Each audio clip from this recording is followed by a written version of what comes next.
Oops.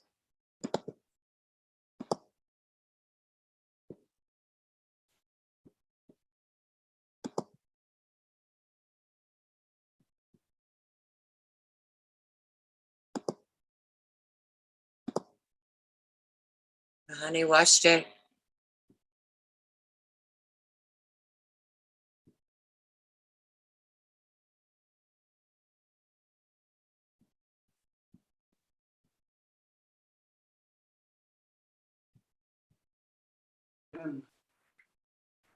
Hello, hello. Could you hear? Can you hear good, Lisa? Yes, I can hear you. Welcome. Thank you so much. Is it We're not recording yet. So okay? Very good. I think it's a bit dark, huh? It looks a bit dark to you, Lisa? what's that?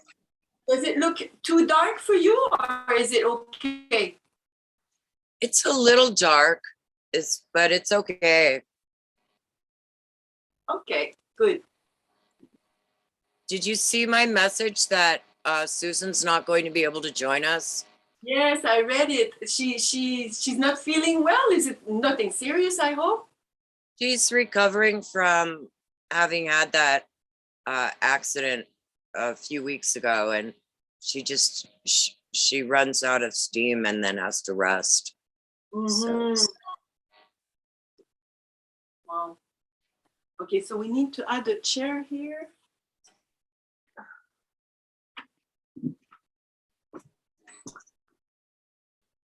You have another of these two green chairs with you? Oh, they're all outside.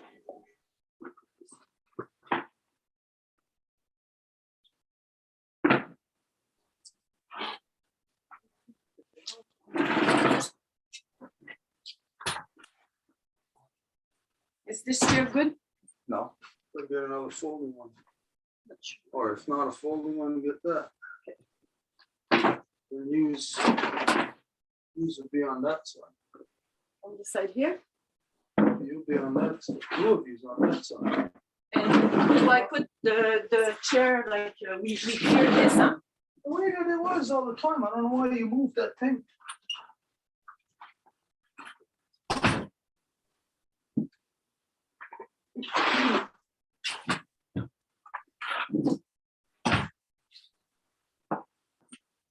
Do we have any more sage anywhere, or is that it? There's some sage. I think that was the second stick. That's it, I think.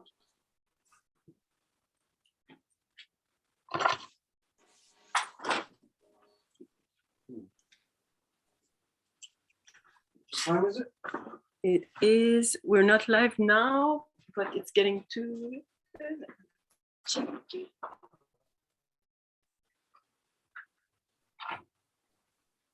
6:59.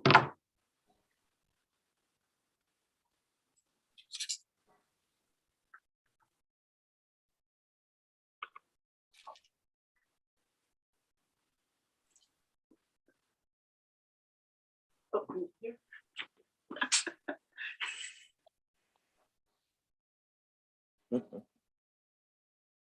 Okay, then you know what? We need the camera, or else this has to be brought back more.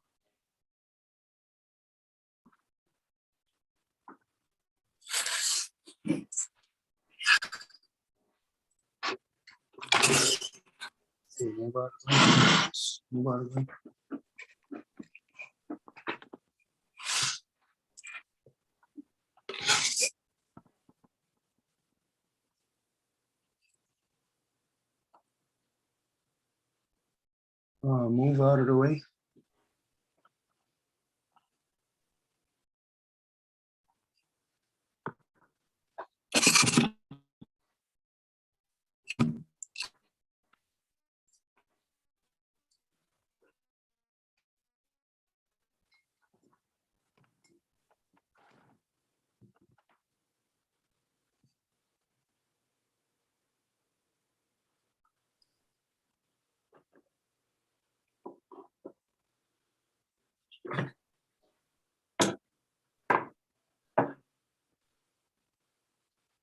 Okay. It's time. Yep.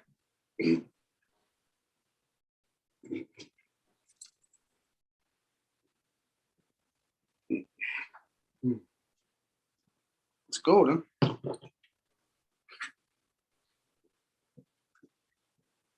The end of this.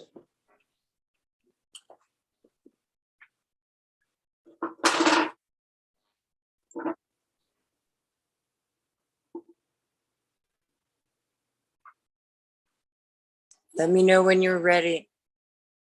Not good. It's not supposed to be there.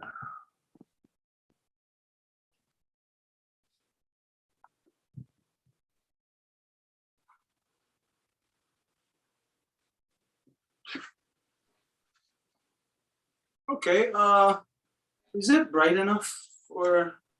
I asked her, she said that it was okay, but maybe we have.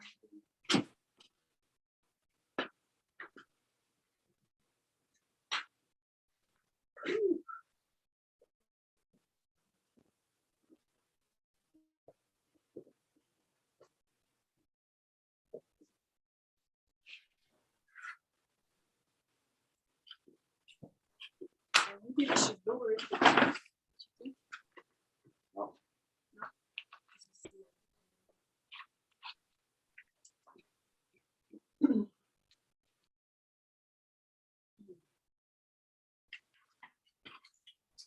Okay, well, I'm ready if you are ready. Ready? Yep, we're ready. Right.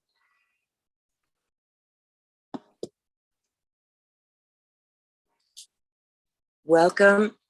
Today we are honored to have the heads of the Lifegivers Nation and Stuart Myious Wolf Clan representative, Mohawk Traditional Council Kahnawake, joining the Mending of the Hoop Council to tell us who the Lifegivers Nation is and what it means to commit to respecting the great law of peace and true Wampum, introduced by Stuart Myio's ancestors, the original Haudenosaunee peoples of the Iroquois Confederacy of 5 Nations on Turtle Island. Greetings, Lifegivers, and Stuart Myious of the Kahnawake Traditional Council of the original peoples of the Iroquois Confederacy of the 5 Nations on Turtle Island. It's gonna go. I, Lisa Wolf, mother of Alicia and Misa, daughter of Muriel, granddaughter of Sadie and Lillian, great-granddaughter of Yetta and Rose, give thanks to Sky Woman for the gift of life and for your joining us here today.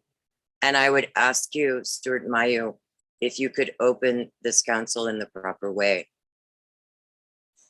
Okay, thank you very much. Before I do that, just so that everybody knows what is happening, what the position is. This is our first time joining you. We are here to be interviewed.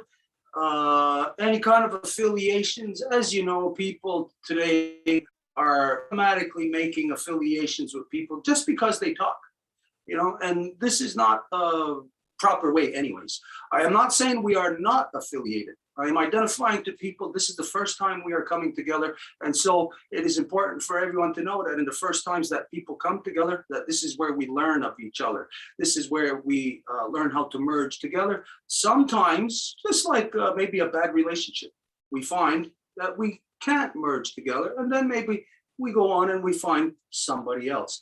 There is nothing wrong with this in this world.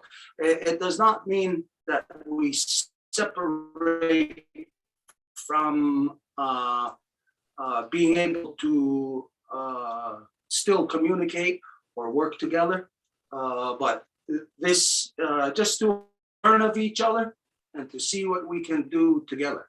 So with that being said, onagadiwahi gajoko so wala hunsi osnyari gazita zrio yojatska when noji on dajatsko in a star ronata roni detenura do gorunga gari agesum yatisota as tanka garako dano yetin stazi hunzage guegus neganungwe De tinuadado agwades ni ganyata regerdo dano agwego opuadzere onukwa supa. De tinuadado yeti sotagunhan nerdo na da hetstune gane gurio da de hawakwe. Ayoki atagen ha dam dawe aron hetzer na gazat stasera ne ganungwe. Dam dawe aron hetzer ne gazat stasera ne aron hetzer dano gazat stasera ne agwego on the border na gayana rasada go and skana dano asat ni got dardage ne ganyaga haga radinato ronata runi dano riskarewage dam dawe aron hetsra ne orihuio kariwa korishinsra dano gazat stasera yazagawe for us to discuss together, to come of one mind. And so what was said in the opening, as always, just a brief rundown, is we give our thanks to all the things in creation that have sustained us and the things that we need to continue to sustain us. So I won't go into identifying all the things that were said. If necessary, we'll go over that later, but just to say that we begin by giving our thanks from the origins of our creation up until where we are now. So for everybody, whatever degree of knowledge that you have, what is the origins of our creation, then let's go to there. So this is just to identify if some people have, let's say, just for example's sake, let's say you have on a scale of 1 to 10, some people maybe have 10 points of knowledge, some maybe only 4, others 5, everybody's at different paces. So we identify to the origins, to the depths of whatever the person can understand. And so this always begins from our origins is the great spiral of creation. This is Sky Woman herself. So we always begin by giving our thanks to her. Within that process, it is all a female process. So from Sky Woman, who gives us spirit, it is to the beating heart of our Mother Earth, our grandmother Moon, who gives us blood. And from there to our Mother, who gives us body. Now, this is the equivalent of the 3 sacred ceremonies of creation that bring us into physical form, physical matter. And then once we're here, then we give our thanks to all the women from the newest born baby girl to the eldest grandmother, as they carry the sacred title of life giver. Which means in life, in creation, when we acknowledge that we are alive because of our mothers, we then know that if we eliminate from the equation one of the 2 things that are there, there's only 2 things. There's the life givers, there's the life protectors. If we eliminate the life givers, then I am not there. Of course, logic. So all origins within the life givers, all men on the planet must acknowledge this and work with that reality, that without this reality of creation, this mechanism of creation, which in reality, what all you life givers are, you are quite simply, if we're looking at life, you are the mechanism to life, to making it happen. So without you, well, then I got no life to experience. And if there was no life givers in life, I wouldn't want to experience that life anyways, because the life givers, I don't have to say this, you all know it. The life givers is what brings beauty, what brings diversity, which brings happiness, all the stuff that things that are alive need when they are alive, just to keep them alive, just to keep that spirit going. Because if when we go back to the beginnings, our origins of Sky Woman herself, when she had come upon Turtle Island and she had first made contact with physical matter, it was she that danced upon the turtle's back and shuffled her feet, but kept her feet planted firmly within the turtle's back. She never lifted her feet in the first original dance that she done. She quite simply shuffled her feet. That's why to this day, when the women do the woman's shuffle dance, they just, it's kind of like a woman's social dance. They get together and they dance that in social. When the reality is this is the most sacred replication of any process of life. Because when the women get together for the shuffle dance, they're going right back to the instance, the beginning of creation. the first time our mother's heart beat. And so once we go through these 3 levels of spirit, blood, and body, which all of us experience when we're being created in fetus in the womb of our mother, this is Sky Woman. We are, each of us, duplicating Sky Woman every time that one of us is born. The first thing that happens is the act of love that puts the spirit in there, that Sky Woman, the spirit of love. And then she, Sky Woman, the egg falls down the fallopian tube and takes root in the uterus, but if becomes impregnated, as we know, within that 5 days out of time, as the Mayans identify, if she becomes impregnated, then it's not 5 days out of time. It's magic. It's a magically transformed world from a uterus to a womb into having the waterverse within the body of every woman, the capability of replicating the blueprint that they carried since the beginning of time, what all of you's carried since the beginning of time. Now, when you hear a guy say this, you know, maybe other women might say, hey, what's a guy doing talking about this stuff? You know, this is a woman's business. Well, yes, it is woman's business. But the fact is that women are oppressed, are pushed down by male. So if women ever want freedom, then you have to have all of your sons speaking this. Not you. It should not be the women ever have to come out and to speak and represent these things. It should be your sons. They should be the ones representing this truth so that they are honoring, respecting their own mother, that they are constantly throughout their life paying tribute to the great beauty that their mother replicated. When my mother created me, I give thanks for the great beauty that she replicated when of duplicating Sky Woman's original work. So myself, I know, I can conclude, anybody with a half a brain can conclude that every woman still carries this within her. This is not a matter of some kind of science fiction or some kind of past. It's a matter of science, fact in present. Something that was the initial act when we came into this thing and is still the act in order for it to be perpetuated. So the men in this world, through this process of giving thanks, through Ohondagari Wadekwa, we find ourselves through the Lifegivers process. I find myself through my mother. I can find freedom through my mother, because through my mother, I can find my true identity. She guided me into this world. First, she gives me everything.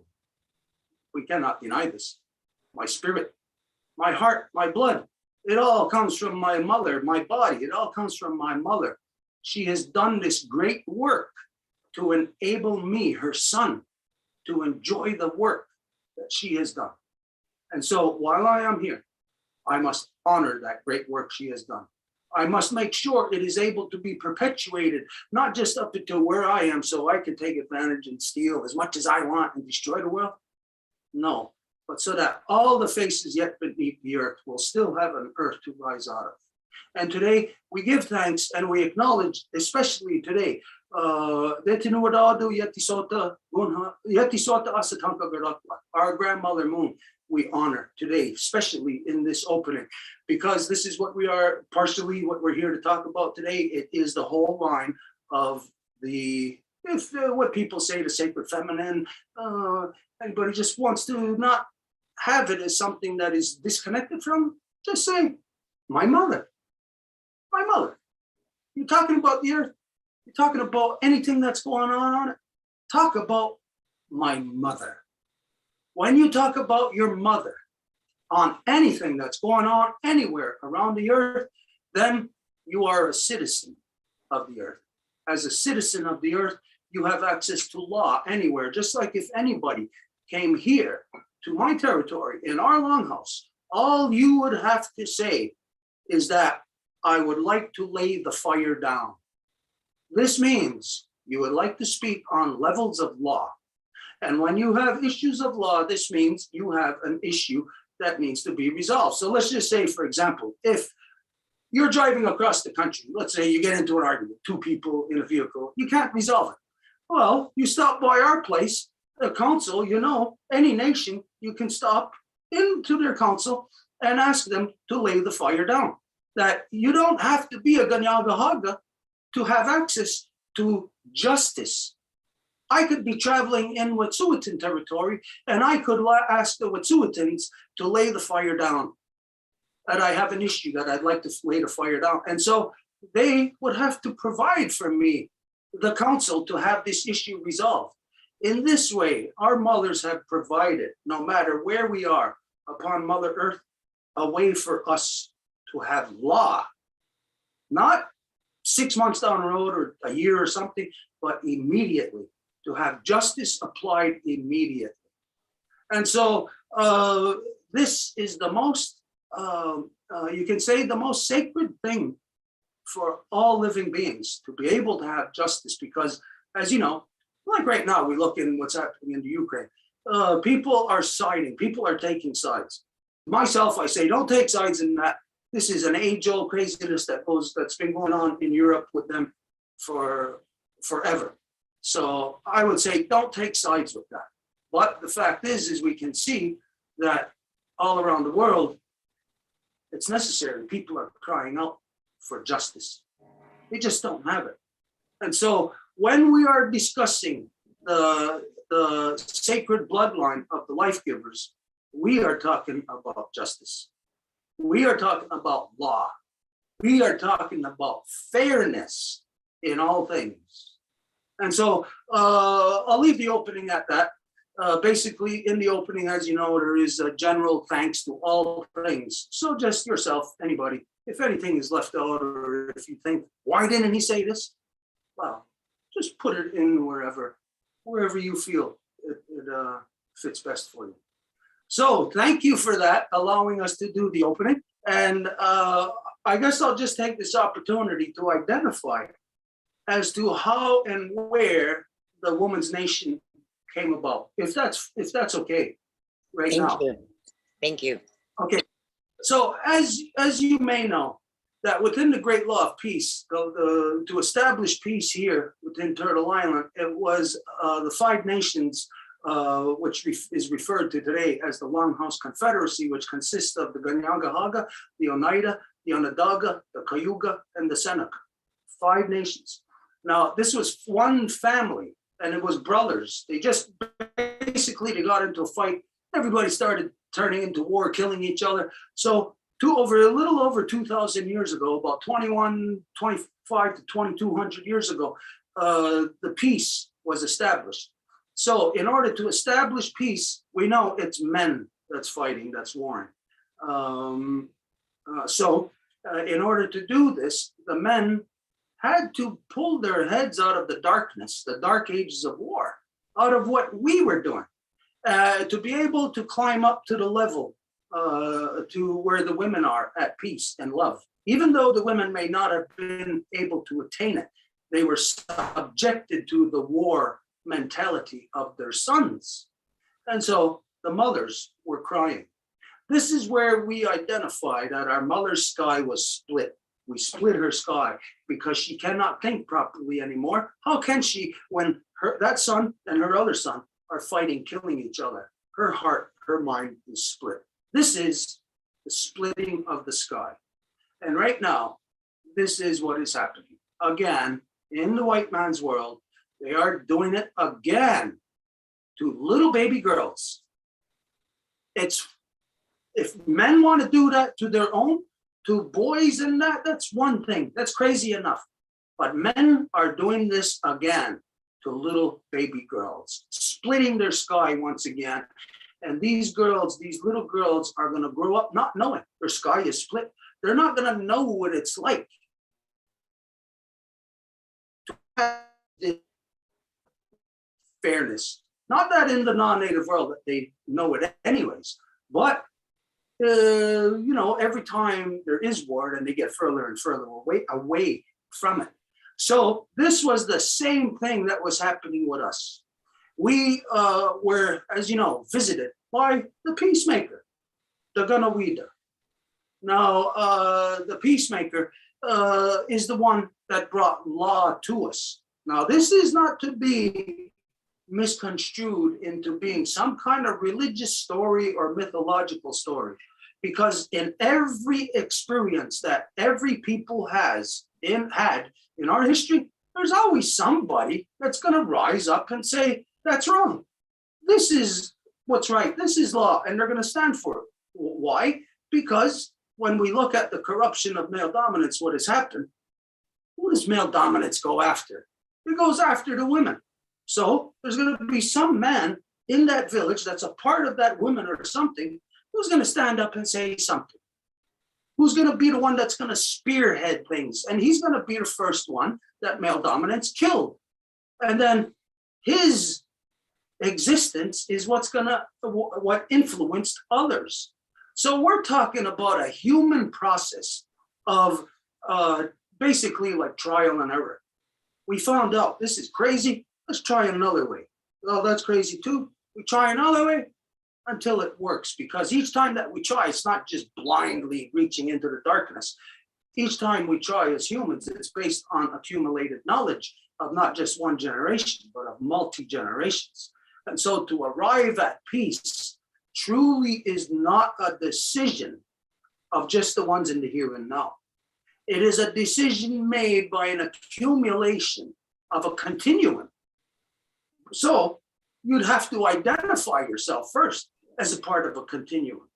So the example of here in the here and now, let's say like if Russia and Ukraine were to resolve this, well, they'd have to resolve it not from just those two people who are sitting at the table, because if they did from the here and now, they would just find more reasons to justify their warring actions upon each other. So they must reach into three levels of existence. The level of which where they are at, the level of the past, which gives them the knowledge of who they are, where they come from. And just like when you're shooting an arrow, there's a trajectory. You know, like if you're right-handed, your right hand is going to be your point of origin. Your left hand is going to be where you're directing it. And so that's going to determine, boom, when you let it go, where that arrow is going to go. That's your future generation. So these are the three levels of continuum that a person or a people must connect to in order to make the proper decision in the here and now. Because again, to know the proper decision in the here and now, again, you got to look from the past, but you also have to look at the outcome in the future. So basically, the minds of the people to conclude in the proper decision had to try time travel. Does that sound like something crazy? To a lot of people, it might sound like something crazy. But when we look at right now that science, and everyone in the world is saying, trust the science, right? Trust the science, trust the science. So let's look at what science has done. One of the ultimate scientific whatever's, experiments, whatever, James Webb Telescope, what are they doing right now? They're peering back into time. Are they not time traveling? Are they not going back to look at the very instance of what they call the Big Bang? They're never going to see it because there's no such thing as a Big Bang. You know, they're looking at things completely backwards, upside down. Male dominance will never understand the waterverse because male is in a process of self-glorification. Look how great I am. Look how good he is in everything that he does. Praise his wars. He's so good. He's never going to view or understand anything about creation from the backwards, upside down view that he has. He's so good. He's the primary. He's made in God's image. So this way, even if he has a telescope to have him look at the person who just slapped his face, he's not going to see the person that just slapped his face because he cannot perceive of things from the upside down perception. And we love that upside down perception. We can see like a neutral zone here, looking at a scale of from negative, like negative 10 to neutral, 0, and then from 0 to positive 10. This is where the women were. They were only here at neutral. They could not advance. Just like women in the world today, you cannot advance. There's war going on. Even if you think you're going to fall in love today, do you think it's real love? As long as there's war, no. What you perceive as love is it's relative. It's relative to the circumstances. So if you're in a cage, well, you fall in love there with the person who's in there. Is that love? No, because if you were free, you probably wouldn't even be around that person. So on this scale here, the women were only at the neutral. They could not evolve. The men were on negative 10. This was all the people of the 5 nations, the nations that I identified, my ancestors. And the worst ones were the Ganyagahaga, my direct ancestors. We were the most warring. And so we pulled our heads out of the darkness, climbed up that evolutionary ladder to join the women in common sense, in love, in peace. And then it was from there. Once we reached the balance, the Gayandawana, once we reached it, only then could the women show us the way of how to evolve, because our minds are open. What's the mind open to? When we're driving on that trip and the guy gets lost and the woman says, pull over or ask directions, the guy says, no, I know where I'm going. Well, what we did is we pulled over and we listened to the directions of the women. It was very easy. It wasn't hard. We didn't have to kill each other. We didn't have to fight. There was solution in everything, solution to every conflict. And so this was over 2,000 years ago now, within the people of the 5 Nations Longhouse Confederacy. And this has made the land prosper. All of Turtle Island, the richest land on our Mother Earth, the most balanced land, the most user-friendly land on all of our Mother Earth, because the land grows in conjunction with the people who grows out of it. So if the people who grow out of it have poisoned minds, then their land is going to be poisoned also. Their land will be treeless, because trees is the direct correlation to people. Now this at some other time, we can get into that, but just to have that said. And so where there is war, you will see no trees. And this is a direct, not reference, a direct, exposes the reality directly of what the minds are of the people there. So you go anywhere where there's no trees, you know what the minds are of the people. Those minds of those people are evil. They are corrupted. Because first, they take a war on creation, on the trees. And then they expand their war upon the people who are getting in the way of them cutting down the trees. So this way, the trees are a gauge to show our humanity. We can see our humanity in the trees. So, okay, this is established over 5,000 years, 2,000 years ago. Within law, it is identified ever since the establishment of it over 2,000 years ago, that every 5 years minimum, there must be a law recital to remind the people of it, to keep it new, because it's a constant evolution. As we know, DNA is constantly growing. It doesn't stay down here on this level, just like a tree. It doesn't stay on the ground. It grows up above the ground. And so we can see our evolution the same. So this means that we are constantly evolving. As a tree grows to 10 feet, what we don't, or even just 6 feet, what we don't realize is that 6 feet, there's a different atmosphere. So that tree growing out of the earth at the pressure of the level of the surface of the earth has that knowledge of that. So it's growing in relation to that. But then when it reaches 6 feet, there's a different pressure on that tree. Because of, quite simply, science reveals this to us today. If you are, let's say, when we think of rising off the ground every 6 feet as knowing that it's one atmosphere, that say it weighs 100 pounds. So if you're at the bottom of the whole atmosphere, well, you're used to carrying all that weight. The higher you go up, oh, you're almost like released. You got more freedom. When you get more freedom, this is when knowledge is necessary, because for humans, if we're too free, hey, we can even hurt people, right? We can even end up killing people. You give a human enough freedom, they'll do things. So the trees tell us, they show us how to temper our freedom. Well, of course, we might say, well, a tree can't go out and pick up a gun and kill somebody anyways. No, but therein we see our examples of how we are supposed to be. We're not supposed to have guns. We're not supposed to kill anybody anyways. We're supposed to be equal to all of creation. And so we get our answers of our humanity from all creation. And so the trees reveal this to us. As they grow taller, reach and pierce into the sky, their freedom becomes more and more, less and less pressure on them. So their knowledge of law must ever evolve and change with them. And so this is the purpose of the 5-year law recital. So it just so happens that right now, this year, we are in the 5-year, which means that the previous 5-year was in 2017. Now in 2017, mind you, just like what we are all aware of now, certain urgencies on the earth are picking up pace.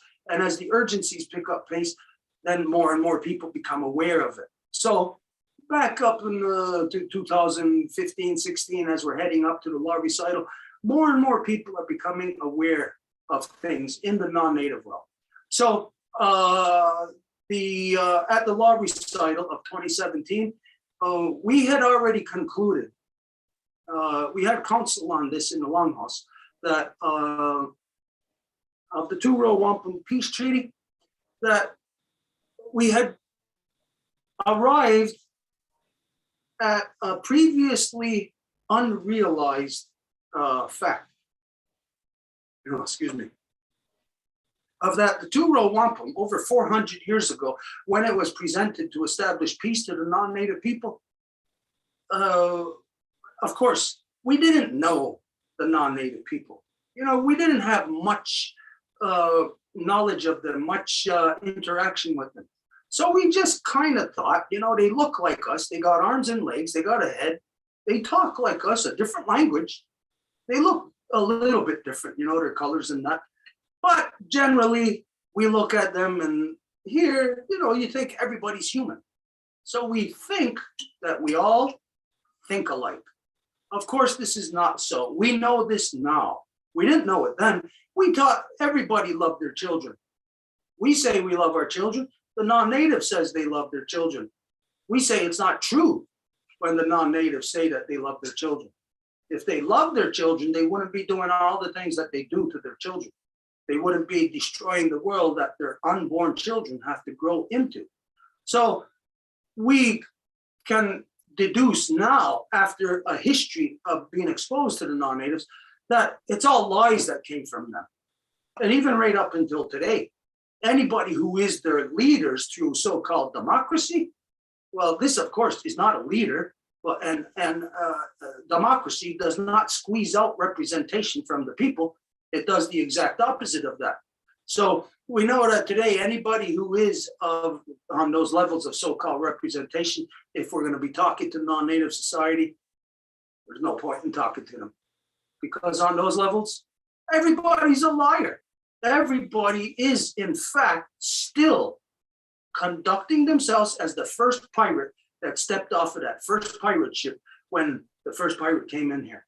And every ship that came afterwards, it doesn't matter if it's now some kind of luxury liner that looks different than before. It doesn't matter. It's still a pirate ship.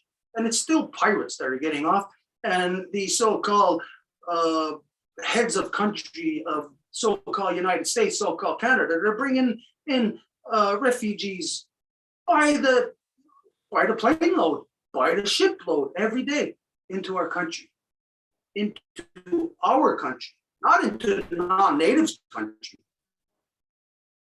And these non-natives that they're bringing in every day, first they come from countries that Canada, the United States bombed in the first place. And now these people are coming here to look for freedom. But when they come here to look for freedom, they're actually joining the thing that bombed out their own countries.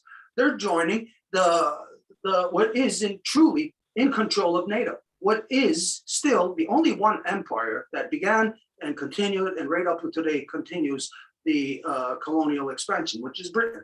You know, you could have throughout time, we look, oh, there was Spaniards, there was this, there was that. Doesn't matter.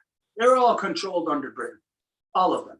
And if here in so-called Canada, you can look to the degree of that when you go to court, it says the Queen. That's crazy. When in Canada, they look at themselves as a democracy. So the United States looks at themselves as a democracy also.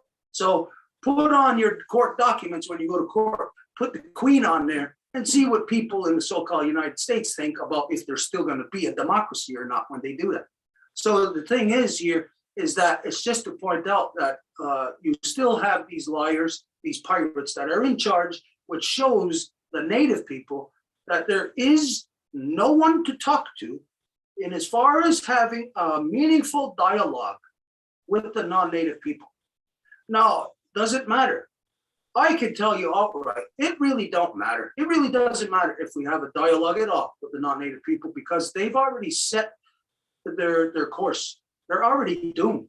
No matter what they do, they are doomed.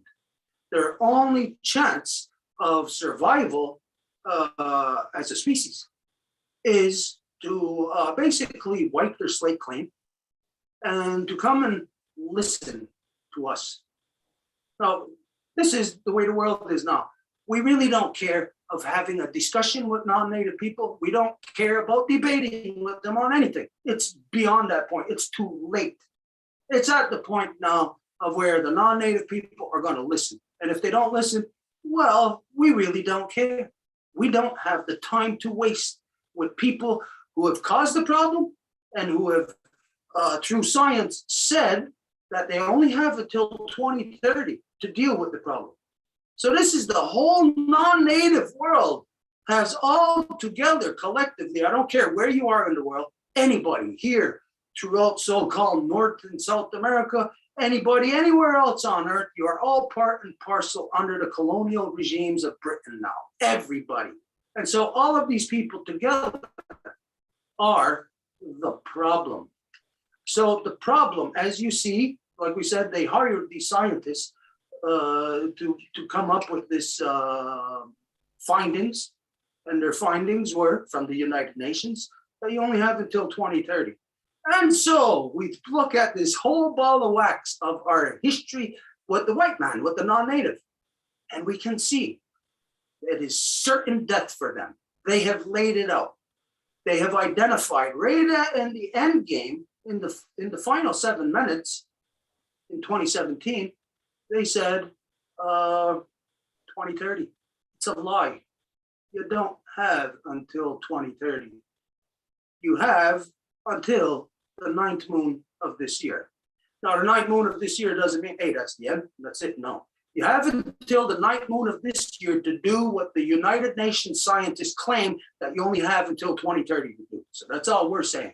So on this, it tells us, beyond a shadow of a doubt, there is nobody in the non-native world to talk to about serious issues. So we had revisited the two-row wampum. It was made with men, European men. European men don't represent anything except death. That's all they represent. They sure as hell don't represent European women.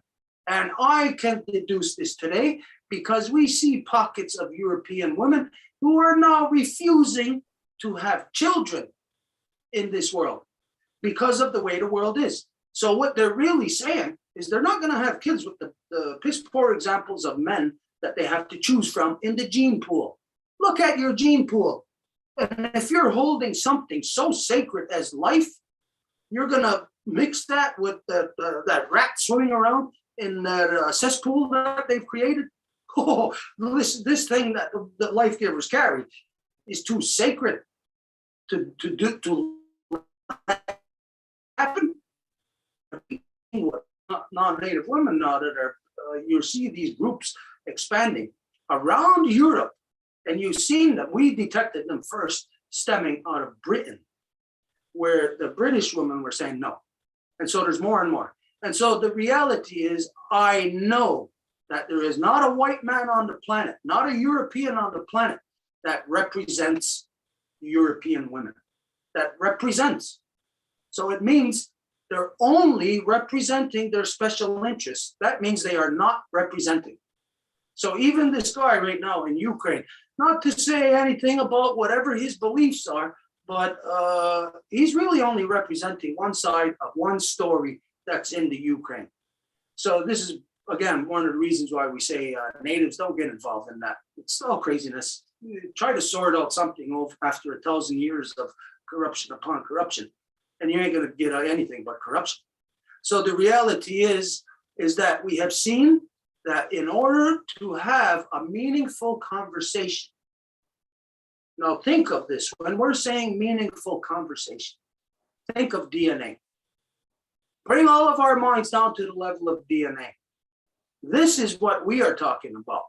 You are one side in that hemisphere. On the other side of the world, you are one strand of DNA. We are one strand of DNA.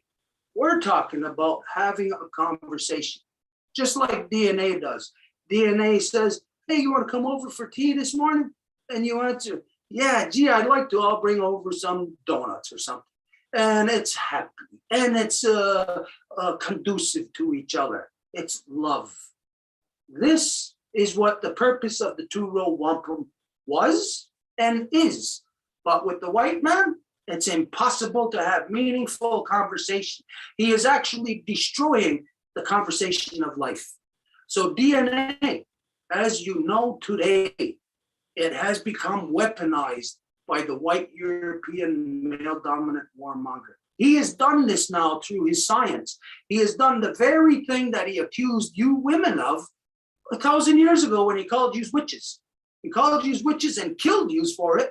In the streets, he killed you in the name of God. Killed the women for doing what? For doing the very thing he's now doing. You know who's the one that was doing it 1,000 years ago? Not the women. It was him. He is the witch. He is the original witch, and his witchcraft, the ugliness, the disease comes from his religion. Now, a lot of people will get hurt by that, because a lot of people just love religion because they don't like dealing with reality. They want to hear some nice fantasy story. No, pull your head out of the fantasy, pull your head out of the dark ages, and let's deal with reality. And this which brings us now to the Women's Nation, about dealing with reality of the conversation of DNA. And so here we said, the white European cannot be trusted in that conversation of the two-row wampum, not the male. So we had to present the two-row wampum to its true representation, who can truly represent it on the other side. And so the Women's Nation was created. We have to talk to somebody on the other side. The white male has gone completely crazy. There is no chance for him to pull his head out of the darkness of war. There's no chance for him. So we got to talk to the women. And so the Women's Nation was formed in 2017, not just like that. It was an ongoing process of things building up to this, of course, of interactions, of relationships going on until we could get to that stage to officially lodge the two-row wampum with the Women's Nation. And so the Women's Nation has risen out of this necessity, not for us on the non-native side of the belt. If you want to stay alive on the non-native side, you got to get control of your males. Your males are killing you. They're killing your process of life on that side, which is going to kill the process of life on this side, which is going to kill all life altogether. This is obviously the path of the white European. They are on that path. And so we want to avert the disaster. And so I know also that women around the world want to avert the conversation going to avert the disaster is to activate the women. Activate the true representation in the non-native world. The same way here, our true representation is our mothers. Now, to have the men in that equation, they must conform to the law of the mothers in order to then sit at that level if they want to say that they're represented. Because just like here with us, our mothers created us for this, to represent their law, not to destroy their law, to live by it. We are the living example of the love of our mothers. And so the non-native world, the men could be the same thing, but little chance for the men to change in the time frame that they have to change. So it is put into the hands of the only people who can perform magic. The only ones who can perform magic are the life givers. It's not the male. We do not give birth. We do not feed the life that we bring into this world with our own body. You see, everything that they tell you about religion, he gives of himself, he feeds you of his body. That's all a goddamn lie. The real truth is that it's she feeds, she creates of her body, gives you of her, gives you food from her body, gives you drink from her body, gives life, brought life into the world, gives life, maintains life. And so this is who must be at the other side of the table to have a proper conversation. And so this is a statement to the world. It doesn't matter if the world doesn't see this, if we are sitting here and doing this on our own for the past 5 years and continuing this work. It doesn't matter if the world doesn't see it. The world is not doing it. They are only seeing war. How is the world gonna know peace if they're only engaged in war? There's only one way. They have to engage with the only people on the planet who know how to attain peace, who have attained peace and who have maintained it for over 2,000 years. This isn't to say it's me. It is Guyana-Raskanagoa. It is the great law of peace. It is the law of creation that every woman knows. She knows, every woman knows it exists. But you have allowed your men to forget about your law. And so we reactivate you through putting the two-row wampum in the hands of the women, where the women must now activate their love to save the life that they bring into this world. Because their sons up until now are killing it. So the women, what we say through the Life Givers Nation to all the women is that now you must create your men. You must create men, because the piss poor examples that are in this world are gonna kill you. They're gonna rape you. They do it to their own mothers. So you have to raise new children. And to do this, it has to be completely in accordance with what the Woman's Declaration is, what the women have adopted, the great law of peace.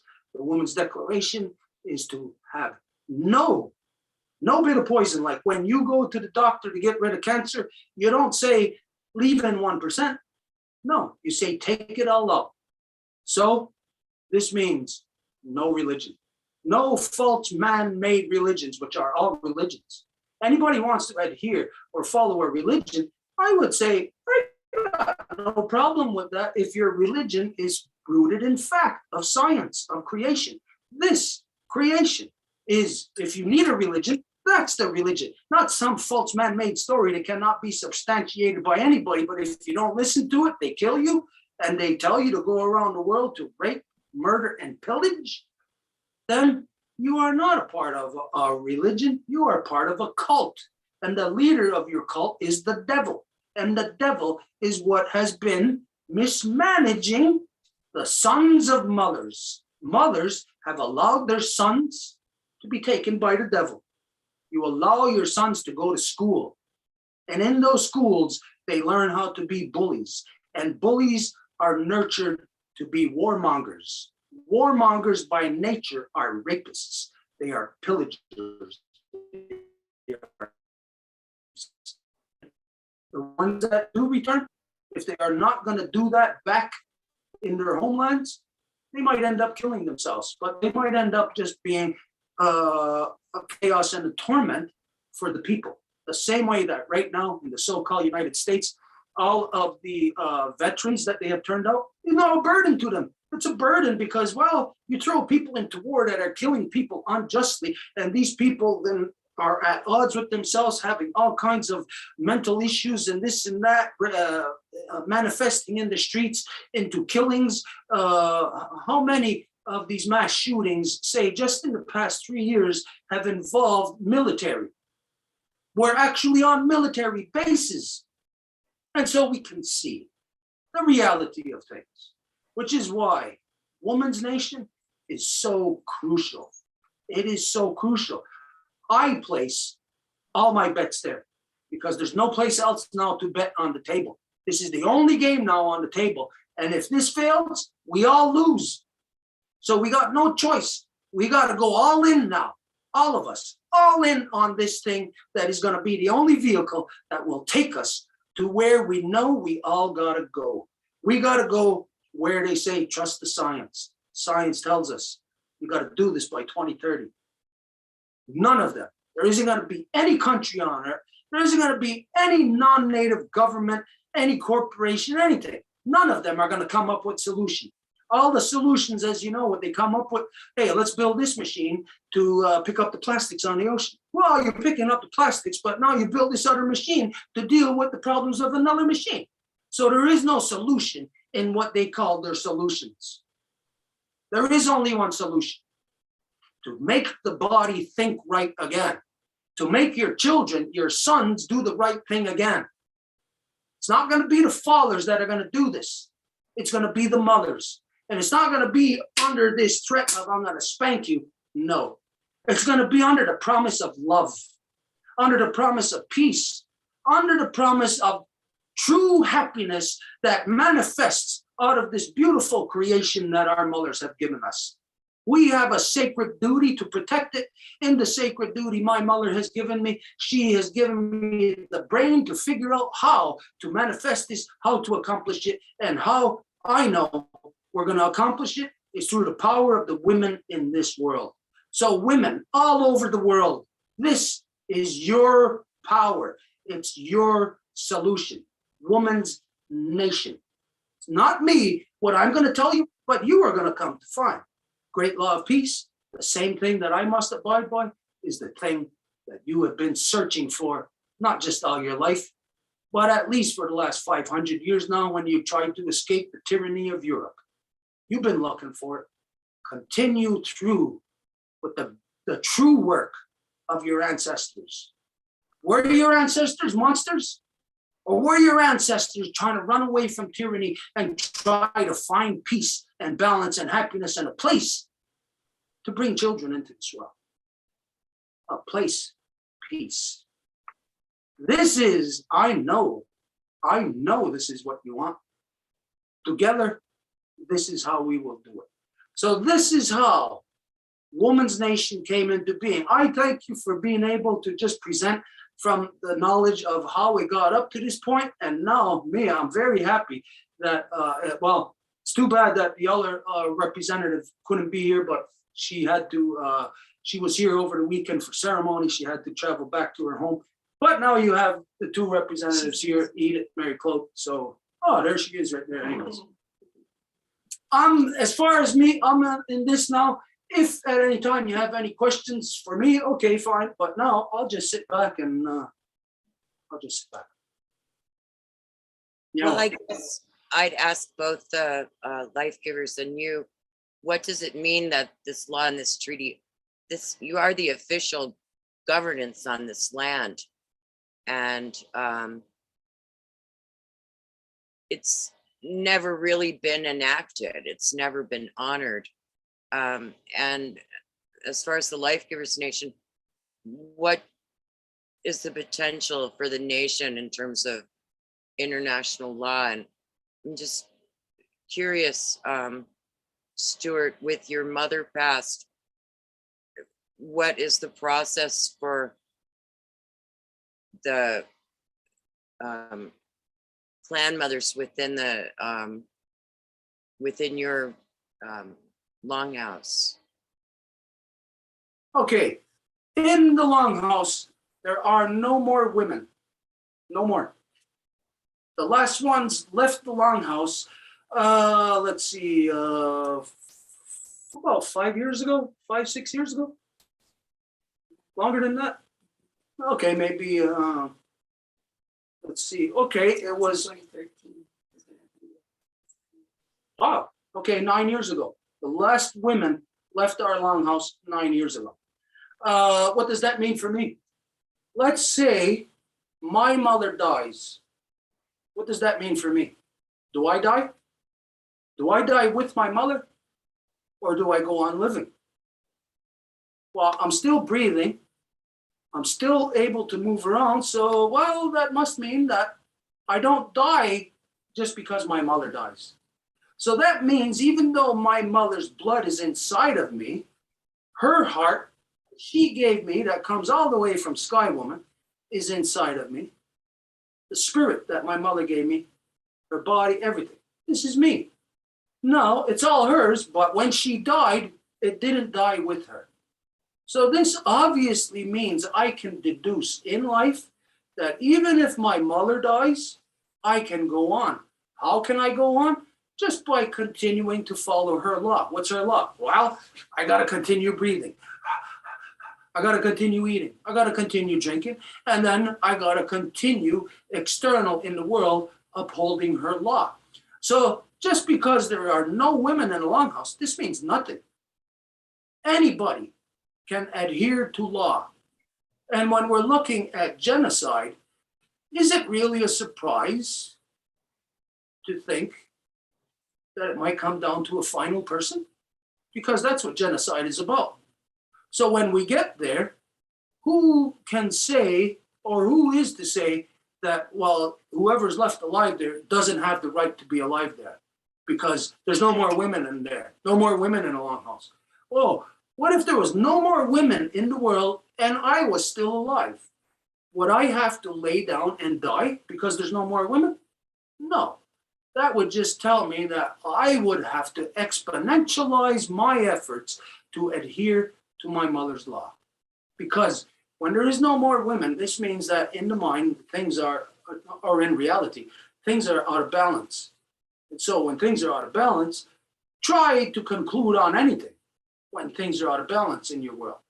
So if things physically are out of balance, we still have to maintain the balance of law, which will give us sound mind, which will affect sound body, which will be able to give you the ability to have sound decisions from your sound mind and affect them into the world through the sound body. Not as to what I as a guy determines, but as what I as a son of my mother, through the law that she has given me, which the law identifies that I must adhere to, uphold. So for me, all the women in the world could be gone. It isn't going to change what I am saying. What is it I am saying? Let's see. No women in the Longhouse for 9 years. Did I start saying male things? Did I start saying male is the power? Male is the authority? No. As a matter of fact, even more, since there was no women, I identify women are the power, are the authority. I went on the walk across the country in 2015 to, the purpose of the walk was to bring our mothers back to power. Now, this is after there was no more women in the Longhouse. Now, I don't want women in the Longhouse just for the sake of having women in the Longhouse. Because today, women who claim to be life giver, it's just because they're physically, they have the physical body parts to say that they're women, that they can claim to be life giver. But the reality, life giver, is not just having the physical ability to bring life into this world. It is having all of the accumulated knowledge of the path of peace, of which our mothers have, of which our mothers had to lay down the path. They laid down the law. We got to follow it. So I know that my mother's law is so complete that there could be women, no women existing for 1,000 years, and I will still walk that path. And in the 1,000 years, when that woman comes back, she will be happy to know that it was still maintained. By who? Not by me, by my mother, and what she has shown me, what she has taught me. This should show every guy that you are not an entity unto yourself. You do not have the right to make decisions unto yourself. This is a corruption of male-dominant democracy. We must make decisions in accordance with our mother's love, her law. And so in accordance with that, to identify how this affects international law, or what would its standing be within international law, given the fact that right now international law is all male dominance, would mean, do you think any male dominance is going to recognize woman's authority? Of course not. So on that level, we don't give a good goddamn what it means to anybody else. Doesn't matter what it means to all these warmongers in the world. Let's see, levels of international whatever. Let's look at what the international body is right now. The international body is so-called United Nations. It's a pile of garbage. It's a pile of lies. But let's examine it right now. Isn't the Ukraine and Russia a part of United Nations? Yeah, they are. And all these other nations that are one way or another involved with them right now over this skirmish, they're all a part of the UN also. What is all these nations doing knowing that Russia and the Ukraine are having some kind of issue? You know what the United Nations is doing? They're sending weapons to them.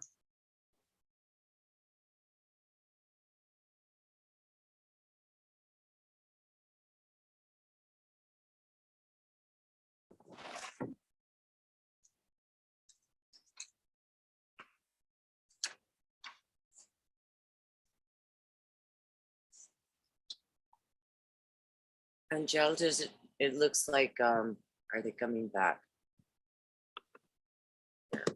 Okay, There we are. I don't know if you can hear me. Can you hear me? We can hear you. Okay, I don't know where we cut off, but I'll just kind of continue where we were, where I think we were. It was about international bodies. Okay, so as far as international bodies are concerned, right now when we're looking at this, in order for you to say that, there is only one set of international bodies. And all of those are all male dominant. And so I really don't give a good goddamn about what any of them think. It's not about appeasing what male dominance wants. Obviously, we are the equivalent of defense, a war of defense. If a woman is getting raped, which every woman in this world is, that's what's happening. Because our Mother Earth is getting raped by the collective action of all males on this planet. So women who are a part of this, if they think they're not getting raped, well, there's something wrong with your perception. Because if your Mother Earth is getting raped and you're a woman, you're one of her daughters under her wing, and what do you think would be happening? Your mother's getting raped and you're under her wing? Aren't you right there? Aren't you a part of that? What's going on? Aren't you yourself directly receiving that corruption? Every woman is, but every woman does not see this because they have received their male dominant indoctrination. And they themselves now, but many women are more male dominant than most guys will ever be. Because in this world, as you see, males have been emasculated. Males now are becoming lost in knowing what their gender is. They're becoming lost in identity. So we can see now that women are becoming more brave, more forceful, more assertive, and men emasculated. There'll be a woman getting raped right in front of them and they won't lift a finger to do anything. Isn't this a fact? Let me bring you back to something that happened just in February in, was it Philadelphia? I think it was Philadelphia. It was somewhere in Pennsylvania, one of the cities, I think it's Philadelphia, on the subway system. There was a woman getting raped right in the middle of the afternoon. All kind of people on the train. What did they do? Nothing. They took out their phones and they videotaped it. That's a fact. I'm not making that up. Look it up in your news. And there's many other examples of this. So you know what? This is the proof.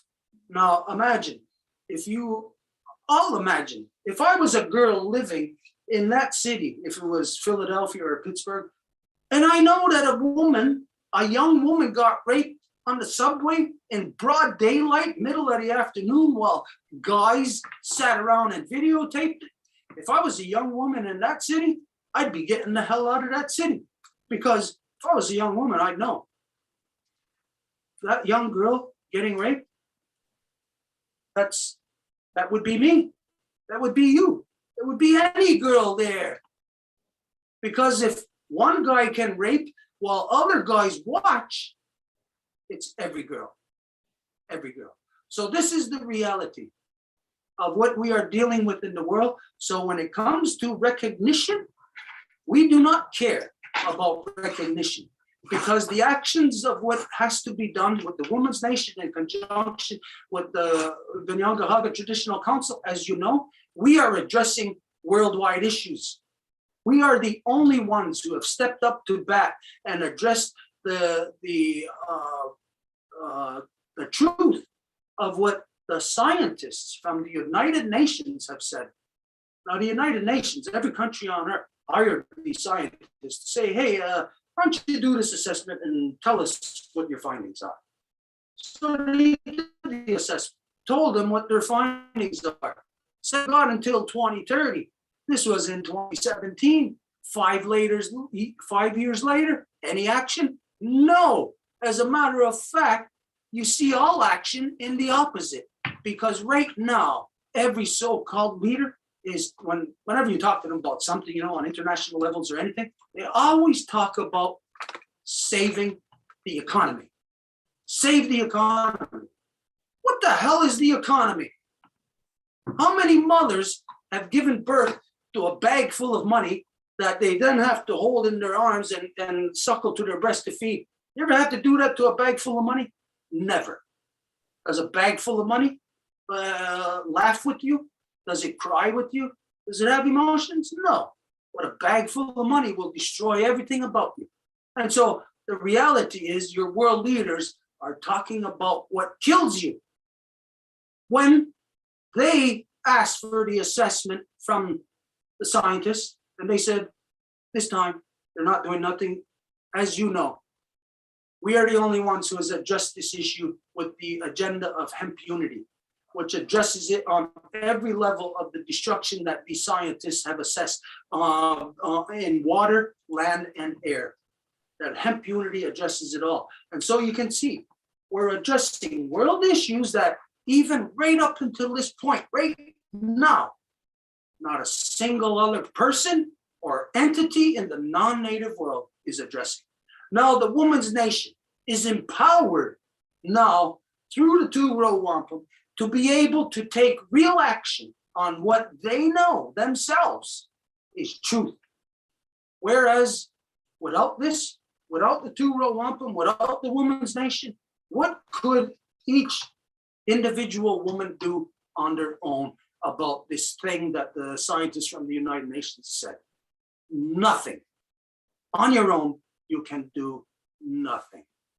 So this is an attempt to breathe life. It's an emergency life-saving procedure. And I'll tell you, this is what we are engaged in, because as early as 2009, at the spring equinox, we put out a statement to the world that the health of our Mother Earth had now reached emergency status. I myself had made the statement on behalf of the Kahnawake Traditional Council that we do not have time to go back to work, to your jobs, to your schools. You don't have time to go on vacation. Everybody must focus 100% their time and energy in healing our Mother Earth. No, since 2009, we have done this. This has been our agenda. I personally have taken this journey with my father right till his death, and he had worked right till his death on that journey to push that agenda, to go to places to confront these scientists who are a conglomeration of all these countries around the world who are mismanaging ISS, the International Space Station, who are making the plans of the colonization of the moon. My father and I went and confronted these people based on that statement we made from 2009. Since 2009, I am not working. I am not going on vacation. I am not going to waste my time in any school except to go and talk to the kids in the schools to teach them the right thing. We have been in the Longhouse actively engaged since the instance we have identified. Our mother, my mother, your mother, is in a hospital emergency room dying on the bed, and there ain't even any doctors or nurses, not even any of our family coming to attend to her. I will not have that. I will raise my mother's voice. My mother's voice will be heard. My mother's voice will speak to the world. And I will put forward the mechanisms that's necessary for my mother's voice to be heard. And if my mother's voice is necessary to speak through this entity or that entity, her voice can be heard here within her origins, and her voice can be heard here within the origins of all the women within the woman's nation. So we're not just taking one shot at this, we're taking two shots at it. And that is my action within this house. We are jumping on the body and hitting on the chest like this to bring this life back. It must be reciprocated. Women of the world, you must reciprocate the action. This is your legacy. It is not the piss poor examples of men that are waging war and destroying everything in your creation. It is not their legacy to destroy. It is yours. Rise, mothers, rise. Come back out of the woodwork. Your sons need you. They need direction. I know this. I am a son of my mother. I know I must have clan mother returned back to control me, back to direct my energy, back to make sure that I am not gonna step outside of the boundaries that my mother has said to this is what I can and what I cannot do. Yeah, I should be trusted as a guy, once I know law, to not step out of law, but as a guy, you know that a guy always needs clan mother to tell him, to maintain them. So hopefully that addresses about the international recognition. So we don't care about it. We're taking action to be real. We're not going to look to the phonies to tell us if we're real or not. What you're going to see is the rest of the world come around to truth. All we got to do is adhere to it. Now, could you speak about, people are raised on Star Trek and Star Wars and this whole, mechanism. Why is it so dangerous? Why? I was raised on that. I grew up in that time. As you know, anybody growing up in the 60s, like you said, it was Star Trek.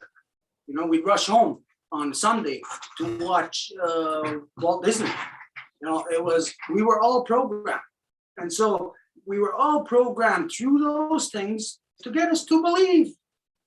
Instead of focusing on our own life support here, get us to believe like we can put on an artificial life support, like put ourselves in an iron lung where we're not living in freedom and creation any longer. that there's some solution to everything we've destroyed here on Earth. Like we can just stars. That's not true, because everybody knows. Think of this. Everybody knows and identifies that we have come from the stars. Everybody knows that. Okay, now let's think of this. What does that mean if we go back to the stars? Isn't that devolution? If we to come to the level of life that we are at, we know that right here, all of creation has to exist. The entire waterverse has to exist in order for our solar cell to exist, in order for our Mother Earth to exist, in order for us to come into being. So we know that the entire machination of creation has to exist first in order for us to get here. So this shows us steps. We know it. Step one, we're out there. Step two, we're here. Step three, higher levels of consciousness. Step four, higher and higher and higher levels of consciousness. So let's see. If we step back at any point, that's devolution. So going to the stars is devolution of not just humanity, devolution of all creation, because you know that when humans are going to step out there, they're going to destroy it. So what would they be destroying? It's almost like going back in time and killing yourself when you're a baby. That's what this science is leading us to. It is a paradox, this science. And I will say that it's not human science. It's not ours. I will say to you that everything that is happening upon our Mother Earth, everything that the non-native has done, the white European, everything that they have done is not of human origins. It's not.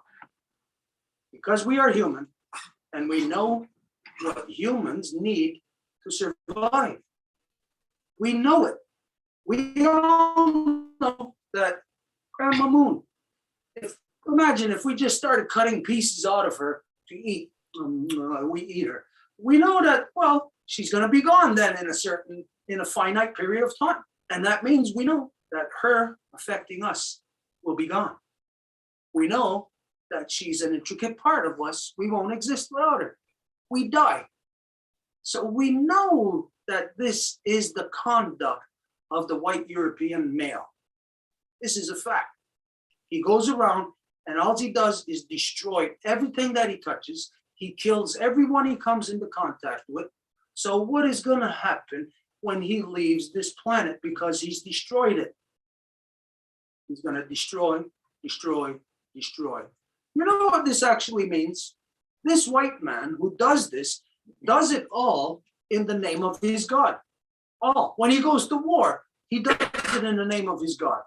When he goes to the stock market in the morning to work, he prays to his God. So let's think about this. That white European, he's very religious. He believes in God. God is the one that told him to go forward and subdue creation. Okay, let's see. He subdued all creation here on Earth, and now he wants to step out of this cell. We know he's going to destroy Grandma Moon. He's going to move on to what he already destroyed, Mars. He's going to even destroy it even more. And he's going to destroy our entire solar cell. You know what we can deduce just by looking at what we can see right now? We can deduce that the white European male is Cancer. He is Cancer. So what does Cancer do in a body? Does it only go after, let's say, it's a kidney cancer. It only goes after kidneys. Is that what it does? No, it goes after everything in the body, right? That's what Cancer does. So then we can deduce that science, like Star Trek, like Star Wars, science fiction, like all of these things are conditionings to get us to believe a certain practice, just the same way that democracy gets you to believe the practice of picking up a gun and going and kill your neighbor. They get you to believe that that is politics between countries. So they get you to believe the lie of Star Trek, beam me up, Scotty, lightsabers and all of this and that. And like life is good in space. life ain't gonna happen in space. It's not gonna happen. It happened here. For us to be out there, have to be artificial. To be artificial means that you have to destroy everything that's natural. So we can deduce at the moment that the white European steps foot off of our Mother Earth to expand his colonization to the moon, that in that single instance, the whole body of creation will be dead because it's cancer expanding into the body. Now, what body is it? It's the body of creation, the body of the universe. Let's tap into anybody's mind who's religious. What is God? Don't they say God is in all things? Yeah, okay. If God is in all things here on earth, well, we're destroying all the earth, so we're destroying God here on earth. Now we go out there, like I said, we can see the expansion of cancer. So it's not too far-fetched to think or to see and know and understand that the white European who claims to believe in God, that he has set out to kill his God, because he's out to kill all physical manifestation. And if God is in all things, then they're killing God. Now, these are religious people. These are the backwards, twisted minds of all religious people. I don't care what religion it is. So if anybody, if you are religious and you are offended by what I'm saying, I'm happy you are offended. Good. You deserve to be offended because it's your ridiculous belief, your ridiculous adherence into a lie that anybody can deduce at any time in the last couple of thousand years was a lie, but your adherence to it, especially if you are a woman, is adherence to giving the power to the men to rape you. You are adhering to male dominance. This is an insane behavior. It is not something that the Lifegivers should do, because we and the faces yet beneath the earth, the unborn, are dependent on the Lifegivers maintaining a state of mind that keeps them in an equilibrium, that enables them to be able to give birth. I will say to you right now that the ability of women to give birth is already being stopped. That in the very near future, you physically, a woman, will not be able to give birth in the old-fashioned way. Why? Because of male dominance science, which you can attribute directly to things like Star Trek and things like that, science fiction, where they have locked the women into now worldwide, especially if you're in so-called third world countries, if you're in a place like Mexico, every woman is locked into cesareans, giving birth through cesareans. No, it may be okay. It's okay if it is in an emergency and it is needed, where it's going to kill the mother and the child. But this is not the conditions today. They are making everybody do this because the doctors get paid extra money when they do this. And so, you know what this is doing? This is devolving the women. It is making it so that if to have a baby, if you get your belly cut open, this means very soon, in just a couple of generations, your pelvic bone will not be able to function in the way that a mother's pelvic bone needs to function to give birth. All of your babies will be locked inside of your womb. You will die by becoming impregnated. You are locking yourself into all women having no choice but to cut the babies out of your bellies through this practice of cesarean. And what this means then is that the experience, the mother-child experience is gone. The mother and child does not go through the struggle of life together to where that point of where the child, especially if it is a male, is interlocked with the mother intimately forever through that unique experience. They survived it together. She created him and saved him, pulled him out of the darkness into the light. This is the most sacred part of a woman's life. And it's being canceled out of use. And through cesareans, eventually, things, through all of this stuff, these things are locking out the natural birthing process. Things, anything like any science fiction, whether it's Star Trek or whether it was some soap opera, Days of Our Lives or something, all science fictions are all contributing factors to the conditioning of the woman's minds to subjecting yourself to corruption on every level of the life giver's experience. So you can see why then Lifegivers Nation is so crucial. Women's minds must be freed up. The experience of the life giver must be freed up. It cannot continue the way that it is. If we don't do anything to reverse it, what happens with the UN's deadline of 2030? 8 years from now, if you don't take action right now to reverse, have some plan in action, like we said, we got a plan. Impunity addresses everything. If the women of the world don't take action on this, what happens in 2030? What happens to everybody? What happens to you life givers?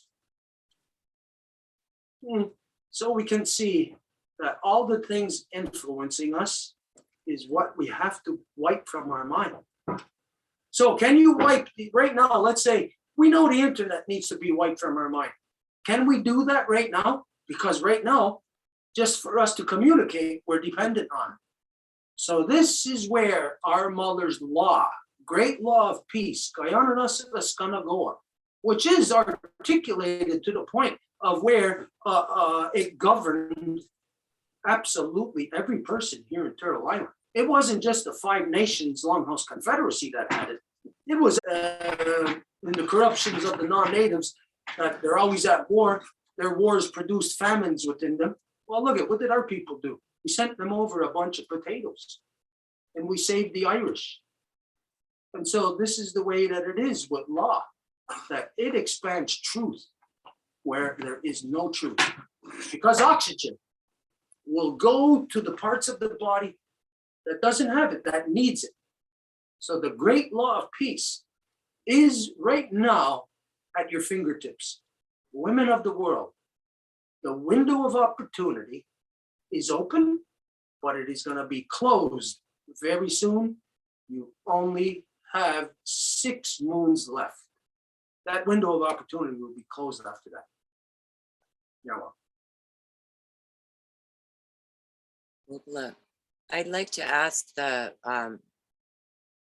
women of the Lifegivers Nation to speak and tell us of your experience and how we women can join and come together. Hello everyone, I'm Marie-Claude. I am the great-granddaughter of Marie-Louise, the granddaughter of Yvette, and the daughter of Francine. And I act as temporary Bear Clan representative in the Lifegivers Nation.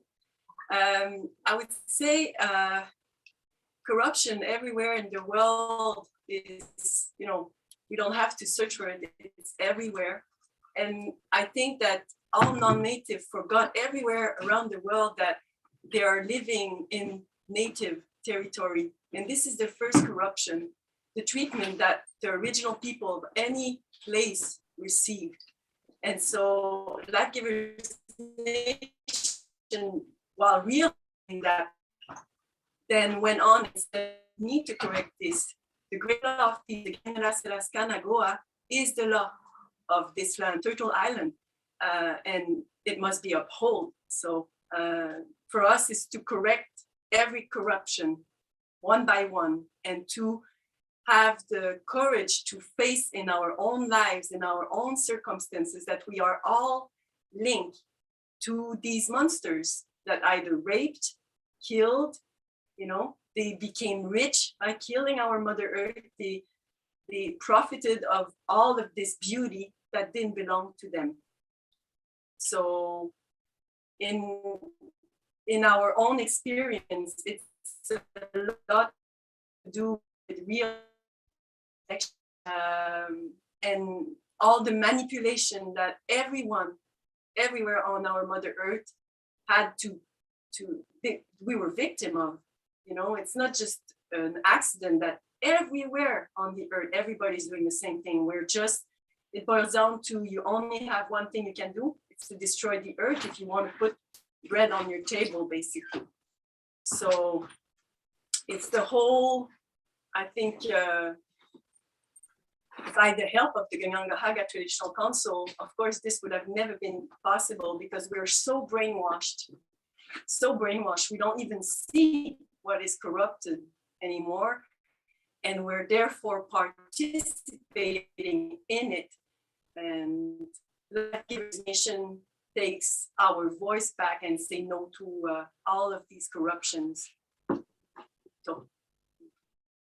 Go ahead, Angel. I hold the feather for you.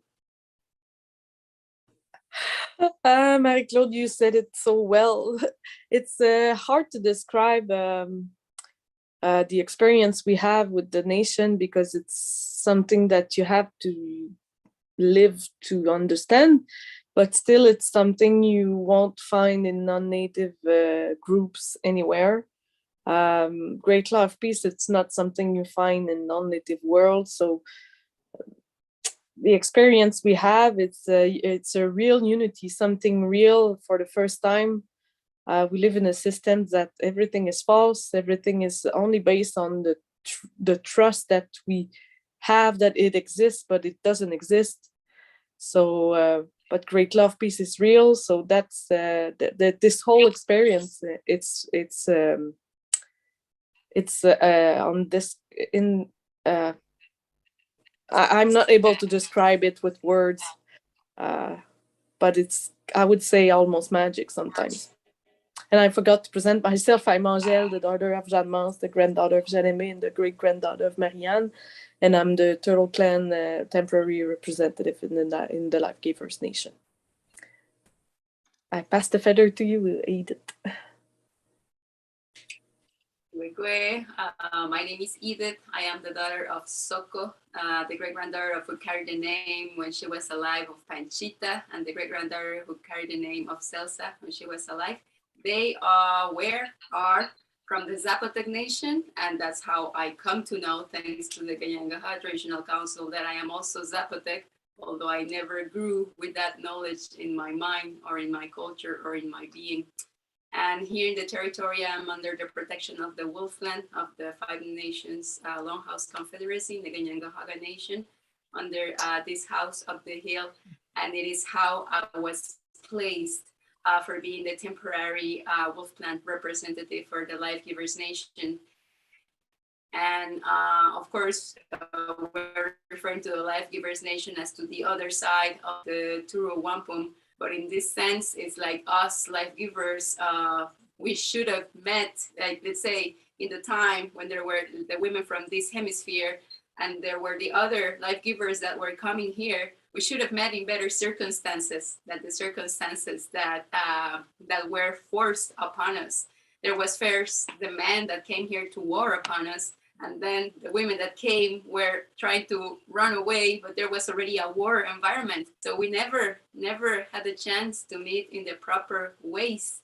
It was always in an adversarial way or in an already erased way. So when we talk about today of syncretism or being mixed or stuff like that, it's just a way to wash out the memory and just continue inflicting the corruptions, as Marie-Claude pointed it out. You know, in my own particular case, my family doesn't recognize themselves as Zapotec anymore. That's how I couldn't know that I was that. And it's the inflictions accumulated along the generations that when we get there in a point that we need to correct whatever has been done wrong so we can move forward into the right direction, well, we definitely have to do a choice.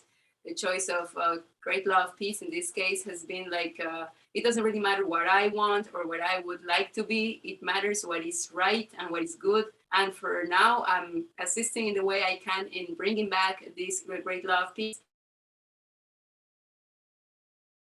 to me. And it's not me who is choosing this path, it's the law itself. So trusting on that is like the least I can do on bringing back my own identity, because as Stuart mentioned, it's a law that ran through the whole hemisphere and that is in my veins somehow, even though the memory is lost. So it's how to reactivate it and how to apply it. So the learning that we are doing with the Lifegivers Nation, there's the Lifegivers from this hemisphere, there's Lifegivers whose bloodlines come from the other side of the hemisphere, and it just doesn't matter. It matters that we as Lifegivers can come together to say we don't want these corruptions anymore, and this is the path that we are building. Just yesterday, for example, we were talking about creating safe houses for Lifegivers in all the different places. You know, we're saying, well, Mariclo has a house, Anne has a house, the Lifegivers have a house. We should entitle those houses as to protect the Lifegivers that are going to be in this journey. So wherever there's Lifegivers that are heeding the call, it doesn't matter that we are not physically together. It matters that we comprehend that we need to assist each other, and we need to protect each other, and we need to bond with each other. So we are upholding the reality of our collective being that was completely stripped and made us be just one single entity as an individual, trying to figure out what this is all about, when by ourselves it's impossible that we figure it out. So coming from the individual to the collective and asserting that in reality, that's what's going to make it real. And that's where the law is going to be coming out. The law will travel. And that's what I always heard since I came first to the Longhouse. The law is always going to travel there where she knows she's going to be upheld, where she knows she's going to be received, where she knows she's going to be defended. So it doesn't matter where physically, if there's Lifegivers that are ready to hit this and apply it, it will be done that way. So I'll go for the efforts that you are doing, Lisa, for organizing this. So the word comes out, and for all of the Lifegivers that you have around you too, that are ready for this. Yeah, I'll go. So is it possible then to remove those lands from like British governmental authority? I mean, within the Longhouse, is that protection afforded? Okay, now, back in 1995, we had created a document for anybody on the reserve here to be able to turn their land, which was all handled through the Canadian land regime, so-called Canadian land regime, you know, like, natives now own land because Canada says you own this parcel of land. So this land privatization has only been around here in Kahnawake since about the 1940s. You know, it was previous to that only within, there's a village area here, a fort. There was a fort protecting the church. And of course, all the sellouts used to live within that fort. So there was land privatization there in the village, the old village part of Kahnawake, but it only existed in that part of Kahnawake. It didn't exist outside of it. And that part is like just a small fraction. So anyways, the land privatization, they started to creep that out back in the 40s. So to the point of where still in Kahnawake, there is still some common land, you know, like land that isn't owned. As a matter of fact, right next door to us is that's the last stand of maples and oak trees on common land right next door to us. It's part of what we protect. So in 95, we created a process for anybody to be able to return their land back to the Longhouse.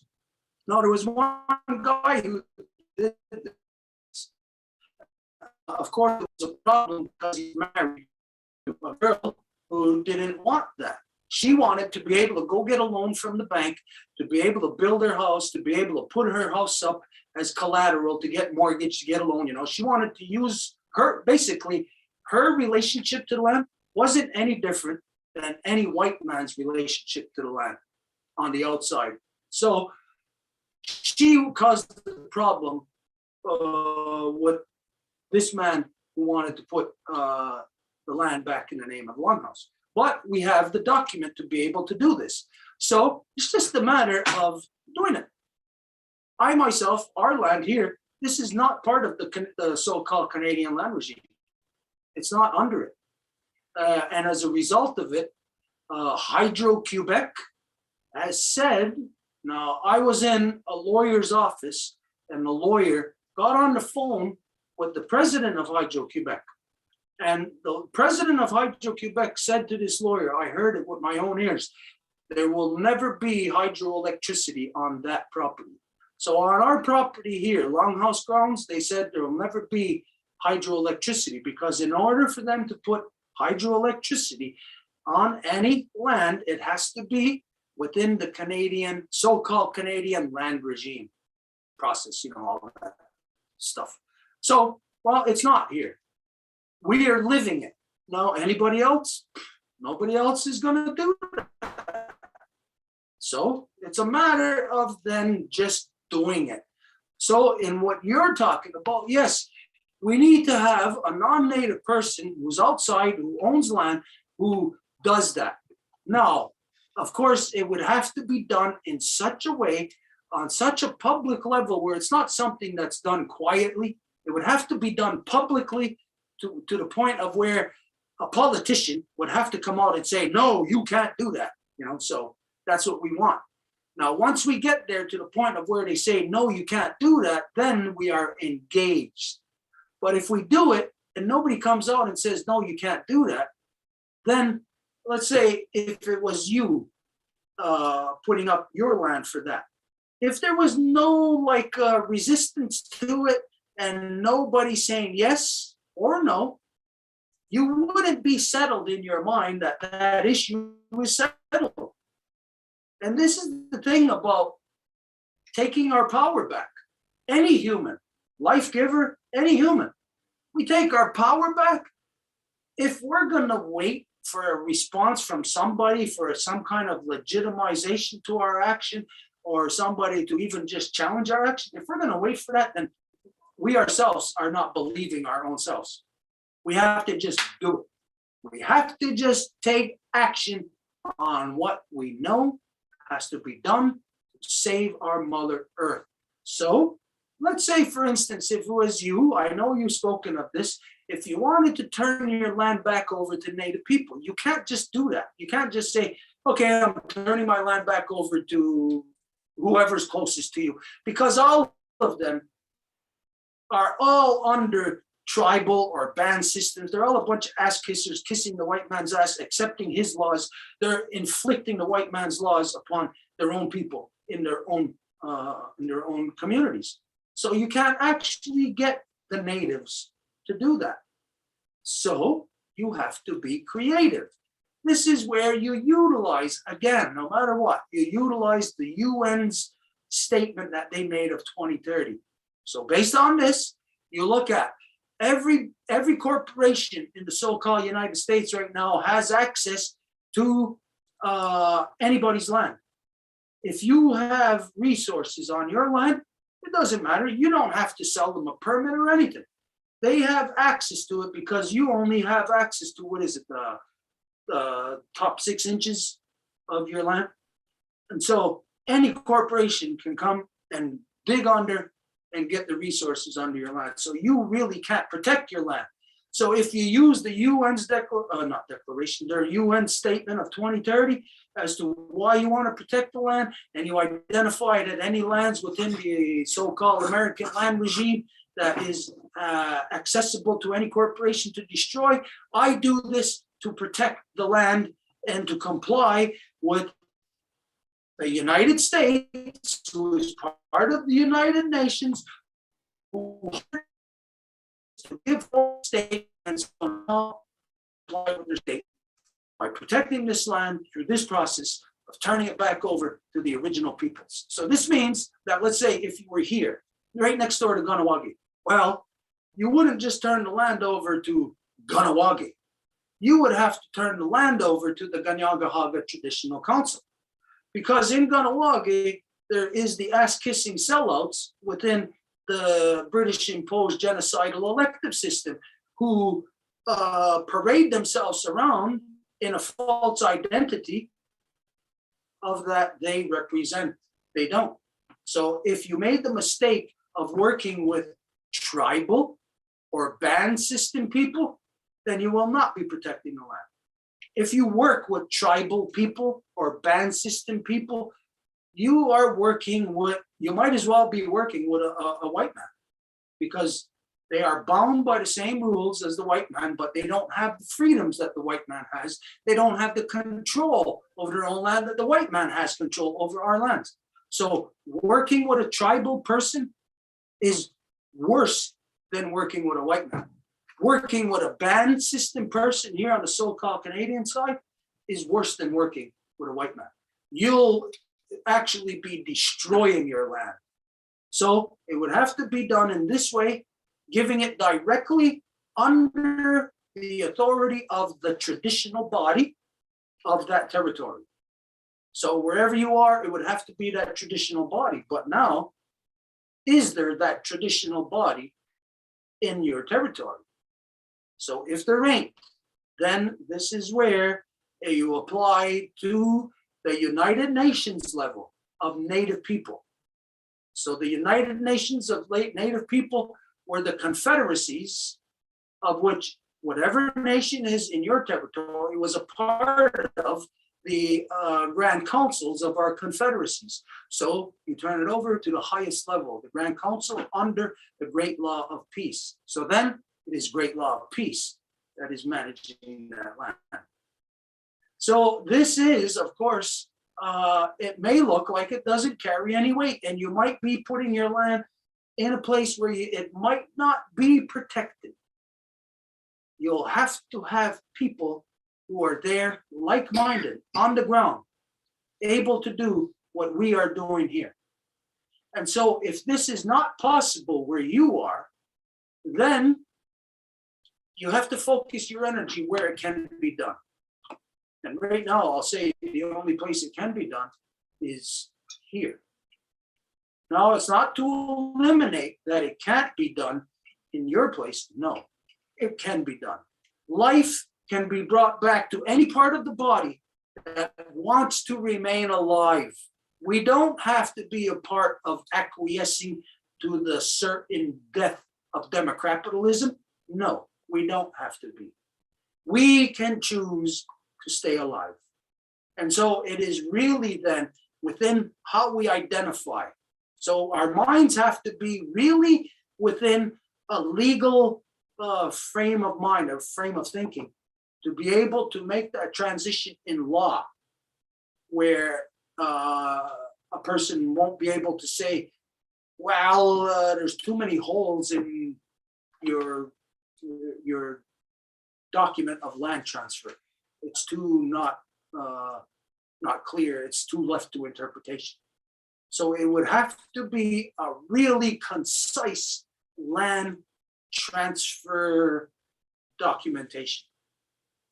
A lot would have It's to be in. become some kind of a safe oasis, as the sisters were saying, you know, to become part of the Lifegivers nation. Well, in this way, yes, the two-row wampum then would apply. But then you would have to have women on the ground who are actually there being able to work it. You know, you gotta have women there who, you can't just say, this is what we are. and it's not really that. And then the enemy that you're trying to protect yourself from will actually find loopholes in your own action. So there will have to be women on the ground. It will have to be identified as this safety zone. Every inner city has women's, what do you call them? Women's shelters, things like that. On the women's nation level, you won't have a women's shelter. You'll have a woman's, what could it be labeled as? A woman's territory. A woman's territory protected under the Great Law of Peace through the two-row wampum. Yeah. So then once we know that, then it's something that we can look at of how to do that, because right now, just discussing it, we can't think of all the legal implications, the legal factors that we would have to address. So once we know what we're shooting at, it's a dartboard. Okay, now we know we got to shoot at the bullseye. So it's the matter of establishing this, and then now the methodology. So we can create it together through, quite simply, trial and error. You know, it really would be a simple process. Women organizing themselves to pull themselves out of the corruption of male dominance, which is everywhere. This is something that is your 100% legal right to do. And you could clearly identify in a proper legal document that it's not safe out there if you're in Nevada, that you can give clear example of it's not safe, and you can just say, look at this here in Las Vegas, look at this here in Tahoe, look at this here in wherever else. And any woman in any state can give numerous examples, you know, as to why it's not safe for them, why women must create this territory.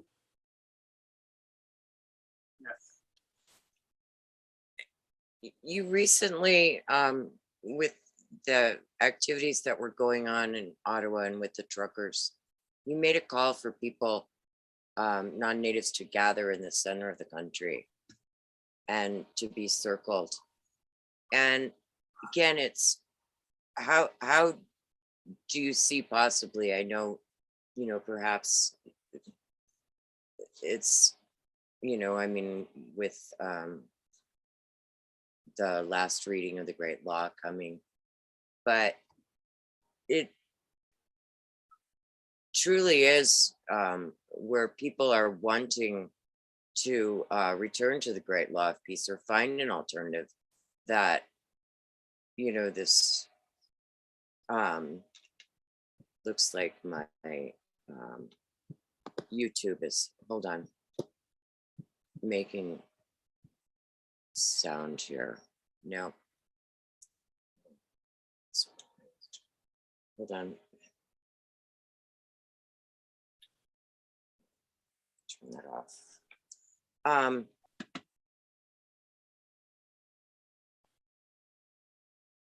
If there wasn't that, wow, imposition of this false government, the democracy, and people could come together through the Great Law of Peace,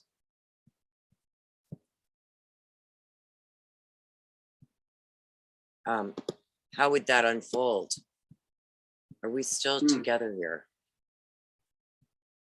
Okay, First off, it's not that we just came out and we suggested, hey, non-native people do this. It was an action that non-native people were taking as a result of anybody. If you got pressure on you, if I was putting pressure on her arm right here, common sense would tell us it's only going to be a matter of a minute or so, you know, before she's going to take some kind of action. It'll cut the blood off, the pressure will build, people respond to the pressure. So the non-native people are responding to this all around the world. here in so-called Canada in the last 3 to 4 months, building up to this big so-called protest, you know. All it was the same exact thing, the same play that went on January 6th in the capital.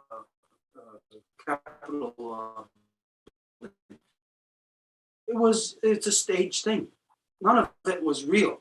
But there was a lot of people, regardless, who were upset with a bazillion and one things. And so these people were building up, and a lot of them were coming to have meetings with us. And they were all talking about, oh, they're going to Ottawa. And we were telling all of them, don't go to Ottawa. What are you going to go there for? Let's examine this a minute. All the things that you're protesting against is coming out of Ottawa. So they're doing that to you there.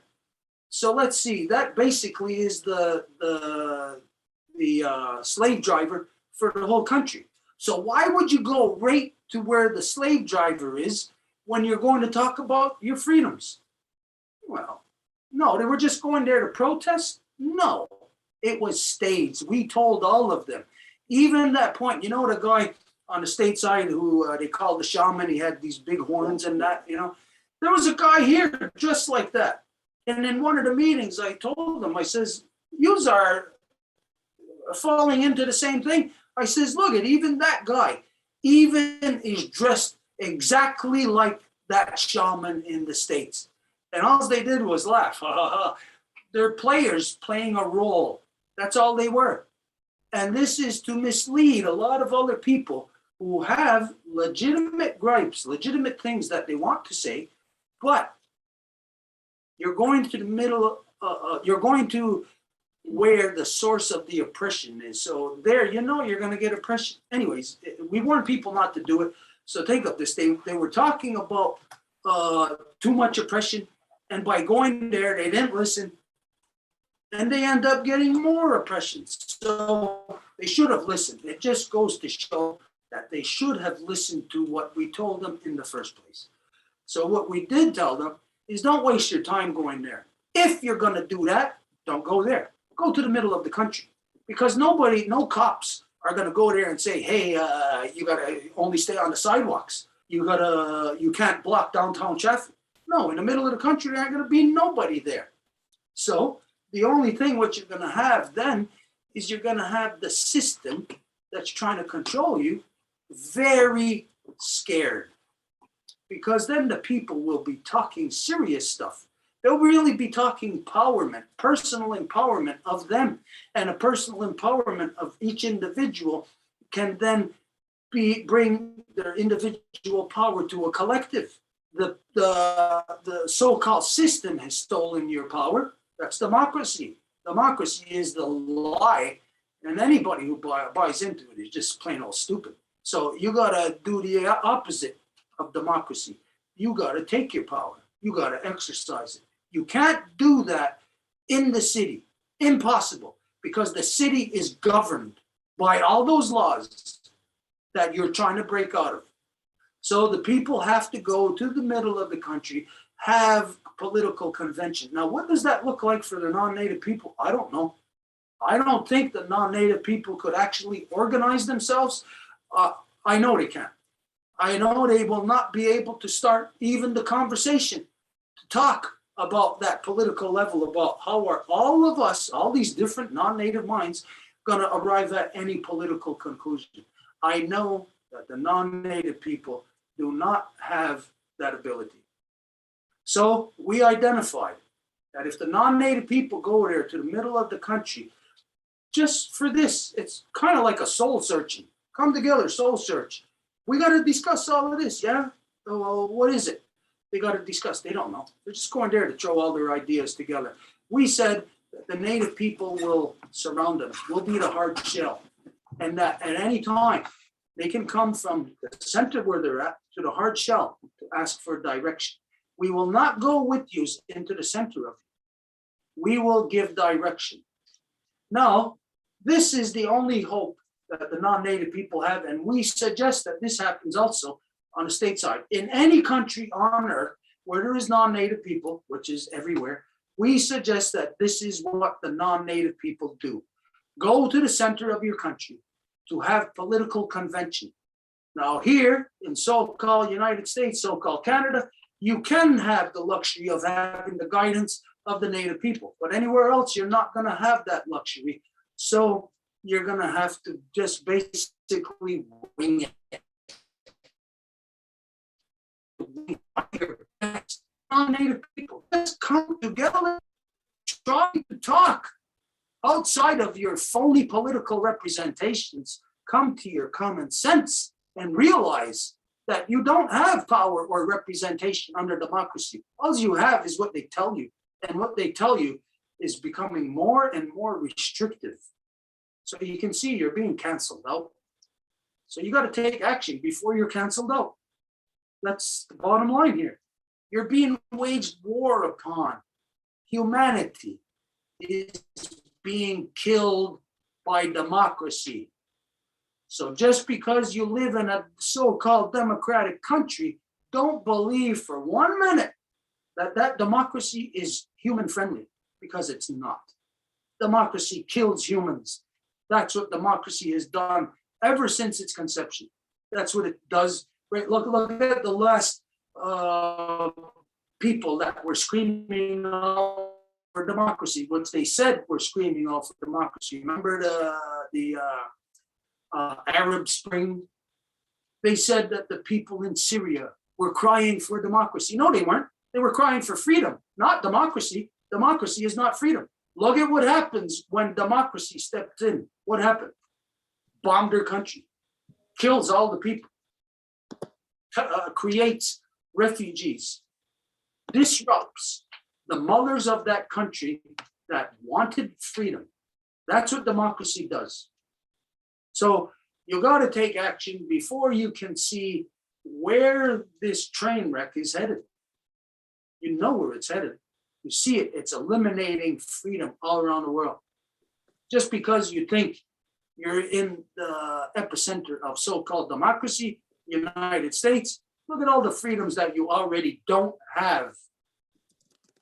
You think you're going to get more freedoms all of a sudden in a few years to be able to do something? No, in a few more years, you'll be completely locked down.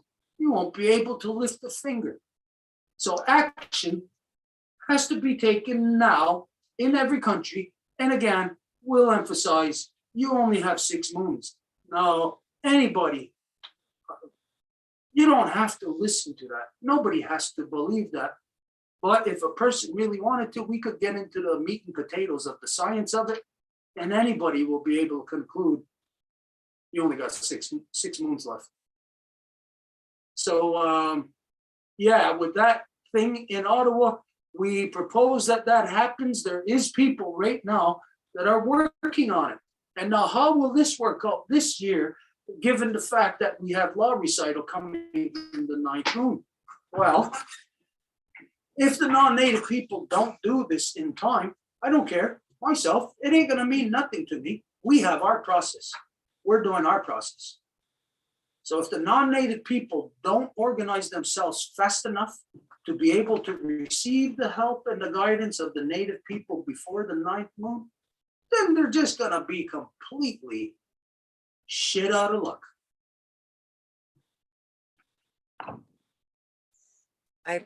I believe that Abril, would you unmute yourself? And you wanted to ask for some clarification. Yeah, how Maraiwaka Nananiasa Otawin and Abril Mondagon Nasa Wietu Numana Henisaro Scotch Irish. So I just said, greetings, my relatives. My name is Otawin and Abril Mondagon. And Nanama Henisaro and Scotch Irish. I live in the ancestral territory of Taos Pueblo, and there's a very small band of Nanama that have survived here during the Great Wars in this southern territory. So there are other things that I would like to ask, but I think I'm going to email back Lisa, who sent me. And I want to thank you very much for inviting me. Thank you so much, Grandmother. But what I want to need clarification on, because in each territory, there's these different kinds of treaties and land grabs. Like down here, we have the land grants, and the land grants came about through the first conquest by Spanish, not the British, the Spanish. And those land grants were created by, of course, the Catholic Church through slavery and domination. And then the United States government, in order to end their war between what we call Mexico and the United States, bought those land grants, which we today live under here. And of course, defined the quote unquote territories of the originary peoples of the Pueblos here, all along the Rio Grande. I live in the north, on the territory of the northernmost Pueblo, which is Taos Pueblo. So I want to ask, because I have Lakota relatives, as well as Mohawk relatives. You may know Tom Cook as well, may have heard of him since you're over there in that territory. And we've had the inclusion of the Great Law of Peace in some of those teachings locally here, or when we go over to our other ceremonies and doings in different territories. So the question here is, there is discussion right now in my community, okay, and I'm talking about the town community that I live in. And the Indo-Hispanic or Mexica are rising up right now because the demographic of our community has become more and more corrupt with the Western Washishu moving and buying lands up. So the land tracts themselves that have been historically maintained by the Indo-Hispanic and Mexica peoples that went and bargained down there in Oquehuingue, that's south of here, San Juan Pueblo, where they thought was going to be the capital of New Mexico. Okay, that's when a lot of that horse trading happened. And so the historical understanding is being lost of this most recent episode of our history, to where we're still trying to, many are still trying to recover the ancestral knowledge from, as you call, Sky Woman, you know, and all of the indigenous creation stories, how we came to be here, all of them are true, all of them. The only one that I find quite amusing is that one that I've heard from the church, that a woman comes from a man's rib, you know, always gives me a chuckle. You know, I like to make jokes about that, but that's okay.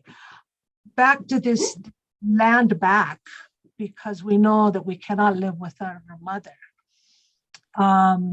So there's conversation in my community right now. There's a coalition of grandmothers here, and there's a beginning. Some of the young ones that have been raised well with the understanding and ancestral knowledge are beginning to get into positions of hopefully taking over these town government positions, and they're talking about land back.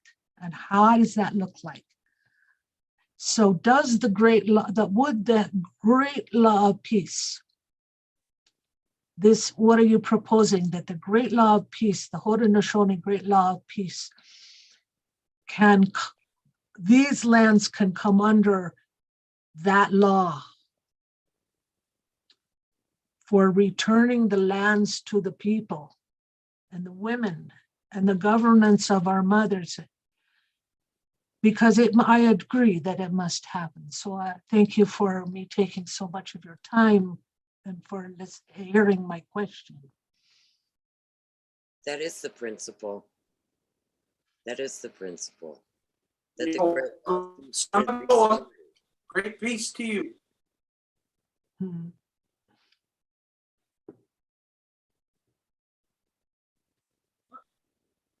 Did we get cut off?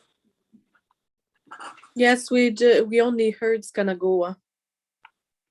Okay, are we still with you? Yes. Now, yeah, you're back.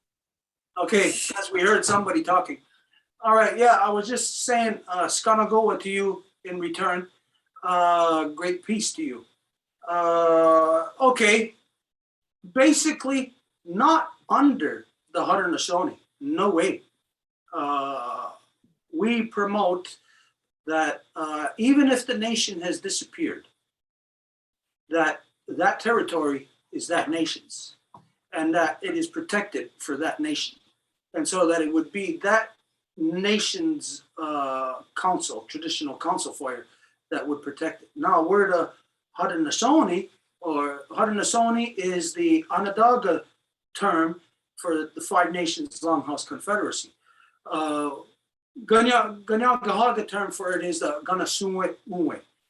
It's the Ganosesne. Ganosesne is the Longhouse. Now, the Great Law of Peace is the identity of the people. Now, we're not saying it's the identity of the Lakota or the Mi'kmaq or the Maliseet or the Wet'suwet'ens or anybody. But we do know that we all lived in peace, all of us. It's a lie when we listen to the white man that says, oh, you were all at war. That's a lie. What the hell would the white man know about anything that was happening here prior to him coming here? He thinks that everybody's like him. No, not everybody's stupid. Not everybody's at war. No, only him, only the white man has had his head in the darkness of the dark ages for so long that he thinks that everybody is like him. But no, nobody is actually like him. He is the only one that is that way. He inflicts his way upon everyone else. So let's talk about what everyone else is. So prior to the coming of the white man, well, we here in this territory, this side of the country, we had our identity. Everybody had their identity. There is a fact that we all had our individual confederacies in different parts of the land, just like in our body, muscle groupings. So in my shoulder, there's a confederacy of muscle groupings there that are all made up of individuals, but all work collectively in this one grouping. And then there's another grouping of muscles that come together from my elbow and each joint within in the entire body like this as far as muscles go. So individual muscles are part of a conglomeration of muscles, part of a body in each part or in each part of the human body. So let's look at our body as what we identify it as. It's our longhouse. So the body of Mother Earth is longhouse. So we always compare our human body to the body of Earth. So yes, there is lungs that are made up of cells, the same way that cells in my kidneys are made up of, but they're different. So that's the grouping right there of the kidney cells. That's the confederacy of those nations in that area. Just to say, of like the Great Plains people, the Lakotas had their confederacies in different territories associated with climate zones. Is different confederacies. All these confederacies all met together. This is a reality. It's been killed out of us. Nobody remembers anymore. So here in the northern part of Turtle Island, northeastern woodlands, all the confederacies would meet here. Out west, all the confederacies would meet. And then all of our confederacies across North and South Turtle Island, what's known as so-called North and South America, we all used to meet every 50 years. Everybody has forgotten this in Mayan territory. Just like the same way in our brain, two hemispheres of the brain, well, there's brain activity going on both sides, but we know that to have a balanced thought, that the side of the brain has to travel to the other side to say, hey, what do you think? And the other side says, yeah, this is what we think, and send it back.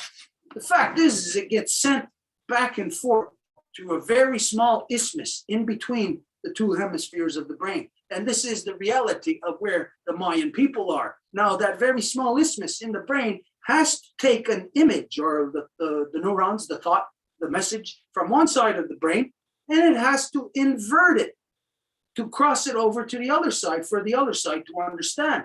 This is the role that the Mayans played from the north to the south. They had to invert because there's a reality. We are not the same. We are of one family, but if one is born first, you know, that's the fact. We're just not the same. We're two individual units.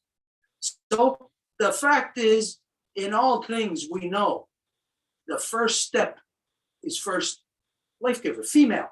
I know science proves it today that in order for me to be a male, I know that first in my gestation process, I was female. First, I'm female. It's only what, 2-3 moons, 2-3, not even 2-3 moons, 2-3 weeks into the gestation process that I am appointed, selected by my mother to be male. And so the basic groundwork, the raw materials that we have to work with is female. And then then male is made out of that. So the reality of how land grew here in our hemisphere, we know that the southern hemisphere is what grew first. So in the south, all of so-called South America, they are the female hemisphere. Male isn't even created there yet in the larger body. Yes, there are males there, and yes, it takes male humans to mate with female humans to make more baby humans. Yes, but in the larger body of the earthly cell, that so-called South America is exclusively female. This is the reason why the most corrupted people on earth, the Spanish, had no problem going through with just what? Just 150 people going through killing millions of people? How is that possible if it's true what they said, that these people were warring people, that they even had slaves? If we had slaves, that would mean that we had the ability to war. If we were warring people, millions of people are not going to get killed by 150 Spaniards. No way. The truth is in the reality of creation. How can 150 people kill millions? It's because those most corrupted 150 Spaniards are the most corrupted male-dominant monsters ever in all of creation, set loose by Britain. Yes, Britain did in fact control the Spanish conquistadors. Britain, right to this day, controls Spain. They were always their attack dogs. Britain wanted the most brutal to be the most brutality be inflicted upon people. They released the Spaniards. And so this is how and why the Spaniards were able to wipe out millions of people, because they were all of the female power. Female is not war. It's only in the growth of the land of our Mother Earth where the DNA then grows into its second phase where male comes in. So when you're looking at the earth in so-called North and South America, so-called South America is female.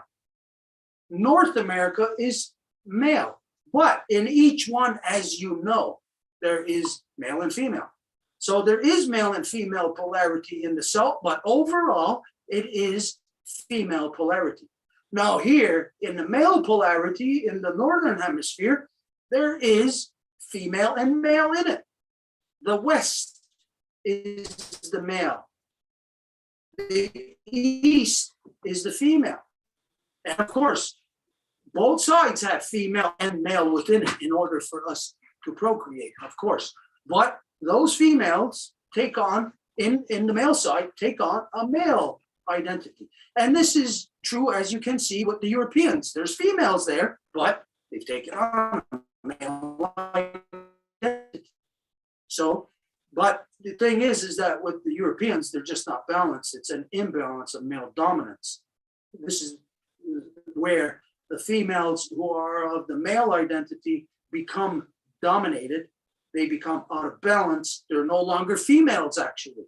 Anyways, so here in Turtle Island, when we're talking about exclusively North, so-called North America, the Western is the male, the northeastern the eastern woodlands, all of this is all female, but the male here, empowered through Guyana-Kahnawake, is what first encountered the white man. And it's that white man that came into our house. And when they came into our house, the body being our house, like pouring water into your mouth to drink it. It's got to abide by the rules of the entire house. So when the white man came here, we had presented to him the Deganidiohade. This is how the white man is to enter our house, through this. And so we identified to him. You come into our house, it applies everywhere in our house. You know where that is? That's from as far north as you can go till you're off of land and onto the ice sheet, or now it's just water now, or to as far south as you can go, so-called Patagonia. This is our house. Not that it belongs to us. We're the first ones that ran into them, and we said, this is the rules of our house. And back then, everybody in our house knew it. Everybody. The people, the non-native, be really stupid to think that we didn't have the immediate knowledge of them the moment they stepped foot on our land. Everybody within a time frame of 3 weeks, because that's how long it takes runners to go everywhere throughout Turtle Island, north and south. Within 3 weeks, everybody everywhere knew the white man was here. And so everybody knew now that conditions were different. But the white man destroyed all of our alliances. He destroyed the minds of the people who had to adhere to those alliances. And so now all the people have forgotten, except us, about those alliances. Everyone has forgotten. Try to find one nation that knows that we used to gather every 50 years in Mayan territory. People will say to you when they hear it, they'll say, oh yeah, yeah. Oh yeah, were you saying that? Were they telling people that last week? Or is it only once they hear it from us, they say, oh yeah, yeah, everybody knows that. Oh yeah, is that the knowledge of your nation? Is that the knowledge of that nation? No, it's not. The people have forgotten. They have all left their stations. So the reality of what everybody used to know is that they were all protected by the two-row wampum. Not that it meant that the Kahnawake or the Mohawks had power over them. No way. It's the same way that if the Mapuche are the first ones to have contact with a poison coming into the body, the Mapuche would make the two-row wampum with them for the entire house. Now, let's examine what has happened. What has happened to our people? Well, here in so-called Canada, and you know about this also on the so-called state side, this applies everywhere, everywhere. When they went out, after warring, after breaking the two-row wampum and going and inflicting war, this is their trick. They knew that when a native said something, we abide by our word. If we say it, they know it's true. It's going to happen. But the white man, everybody in this world knows that the white man can say anything and it's all a lie. Back then, everybody knew it except us. We didn't encounter the white man yet. But the entire rest of the world knew it because the white man already went around colonizing everywhere. Everybody knew it. We didn't. We came.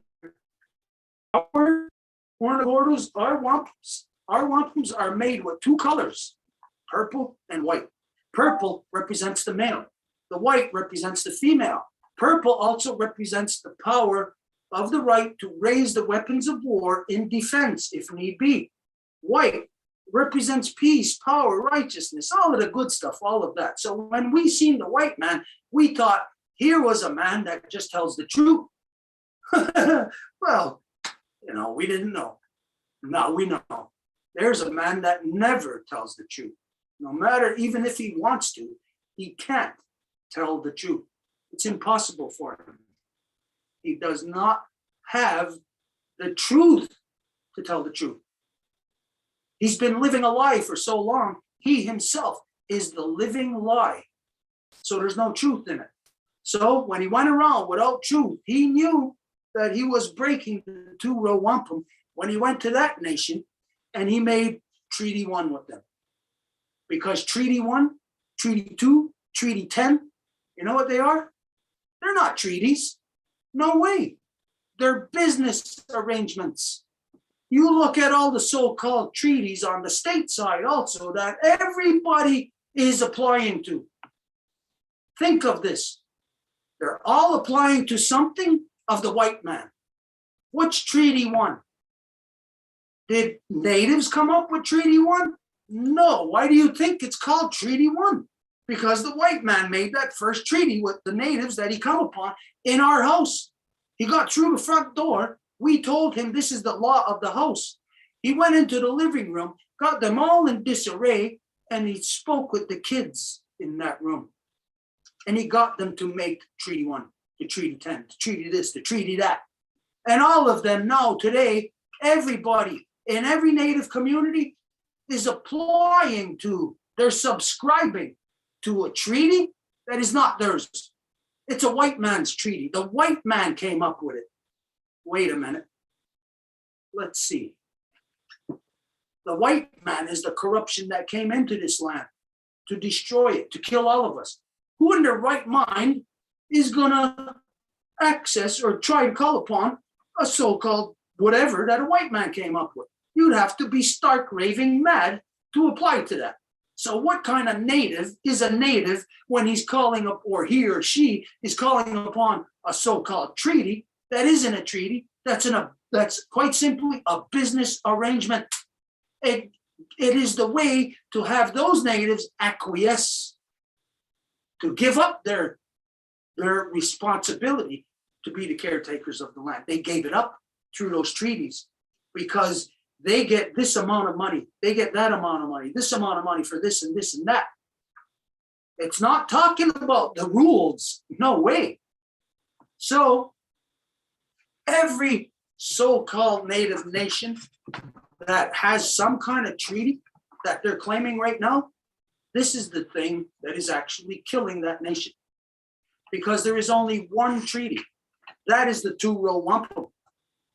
What treaty of any nation, look at Treaty 1 to Treaty Gazillion. Any nation, what is it? Where does it say that we are to travel down this river of life together, neither to interfere? Your political systems are not to interfere with our political systems, and that the two-row wampum treaty is based on the great law of peace. Whose treaty that they're applying to establishes that rules of the non-native, how they're supposed to live in this land? Nobody's treaty. Nobody's. So why is everybody losing their power? Because they're applying to a white man's document. So what all the people got to do is refer to the only native thing that protects them. And this is where it comes into their egos now, because they've all applied to the white man's male dominance. So now try to get the Lakotas or the Blackfoot or anybody to apply to Wampum, because they're too in their ego, too locked into that thing that they believe is their treaty, to say, oh no, we're not going to take what belongs to the Mohawks. Oh no, we're our own nation. And they're going to continue staying locked into that white man's treaty. But all of our sisters and brothers, in making this treaty to protect all of our sisters and brothers throughout the entire house, and all of our sisters and brothers have turned their back on the only thing that will protect them in this house. Every nation needs to call upon the two-row wampum, the Degani Deohade. You know what this will do? This will narrow everything down. Right now, in the other nations, they're in chaos. They are not going to survive. This is not a prediction I'm making. This is a scientific equation that we are reading right now. We read the equation that these people have applied to. They are canceling themselves out. All Native people are canceling themselves out when they apply to those things that they claim is their treaty that gave them the right to stay, to be in the Black Hills now today, or to be in Oklahoma today, or wherever they are.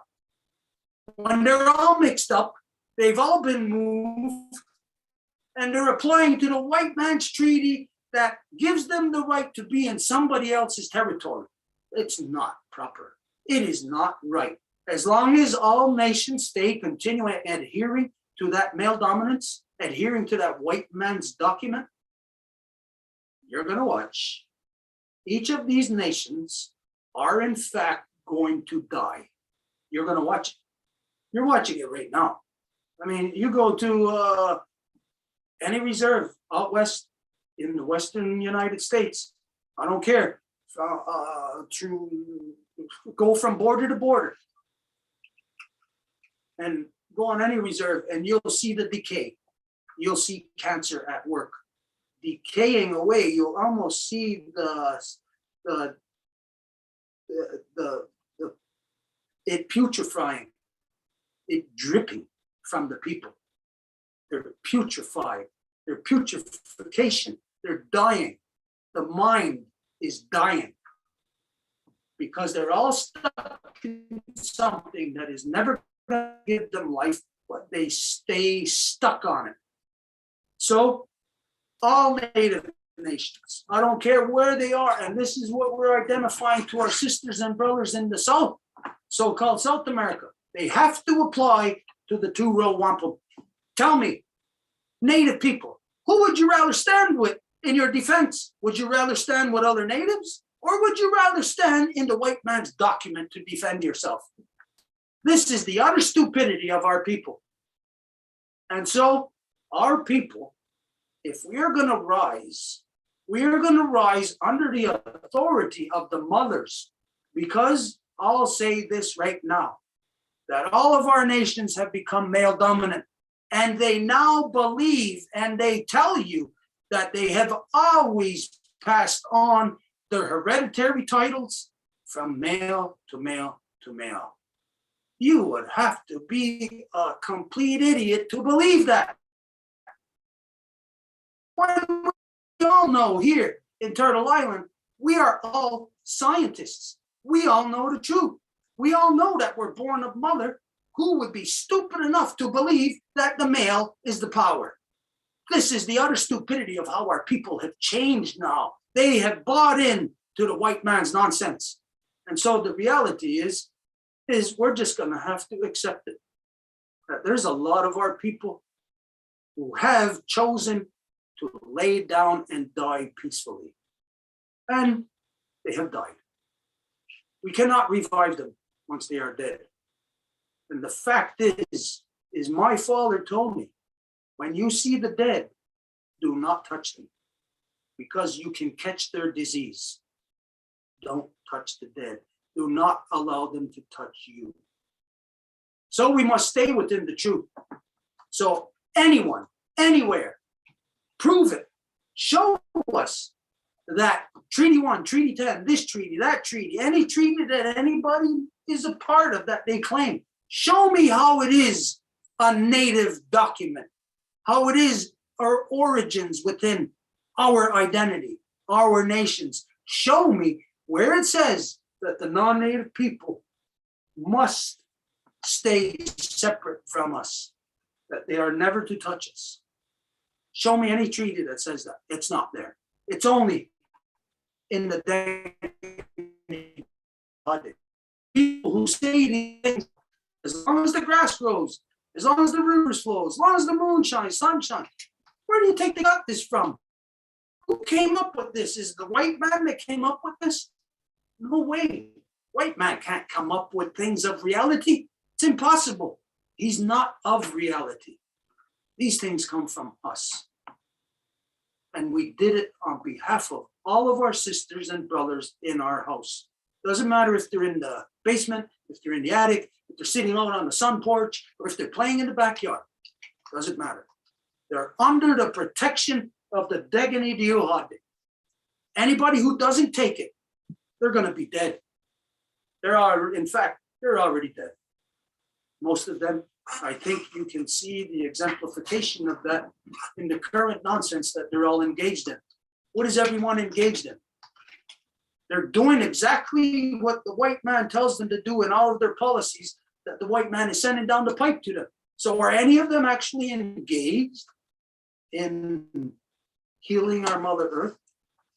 They may be engaged in ceremonies and stuff like that and say that it is, as long as they're doing that, geared towards healing our Mother Earth. But we know we are dealing with an influx of poison that the white man has injected into our mother. So doing a ceremony that you've done all the time, all along, yes, that's good. But that is not dealing with the influx of poison. Right now, show me any of our people that are addressing the influx of poison that we must deal with at this time. Like I said, we're the only ones. The hemp unity agenda is the only thing addressing it. I'd like to see from any other nation what their proposal is that they're throwing on the table. I'm just not seeing it because it's just not there. So let's bring back to life. If they want to come back to life, there's only one way. Two-row wampum. Let's two-row wampum this world. Let's two-row wampum all the people, because the reality is, you know, it's embedded in you as to what this two-row wampum is. It's not a creation that the Mohawks created, the Ganyangahaga. So anybody to use their ego and to say, oh no, that's the Mohawks? No way. You tell me this is not you. You tell me that you are not a part of the double helix of DNA. This is the agreement of DNA. It is the agreement of polar opposites.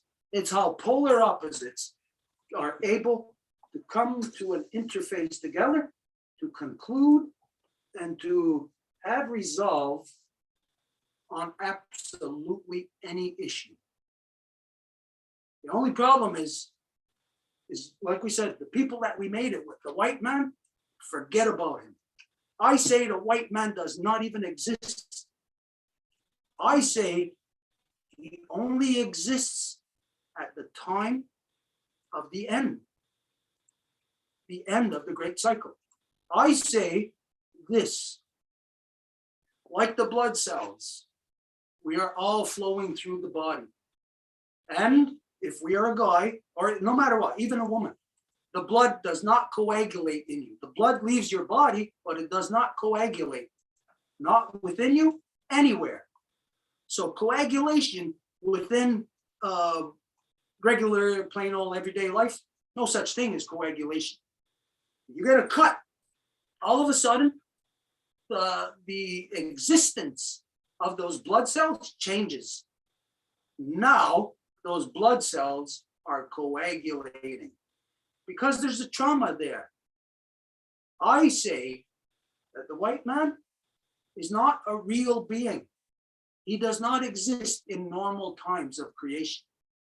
He exists only at this time to coagulate, to bring an end, to close off all the corruption. Coagulation is now the blood that cannot exist within the body. It's now a different thing. This is the white man. So the white man isn't even going to continue to exist. 26,000 years from now, he will return.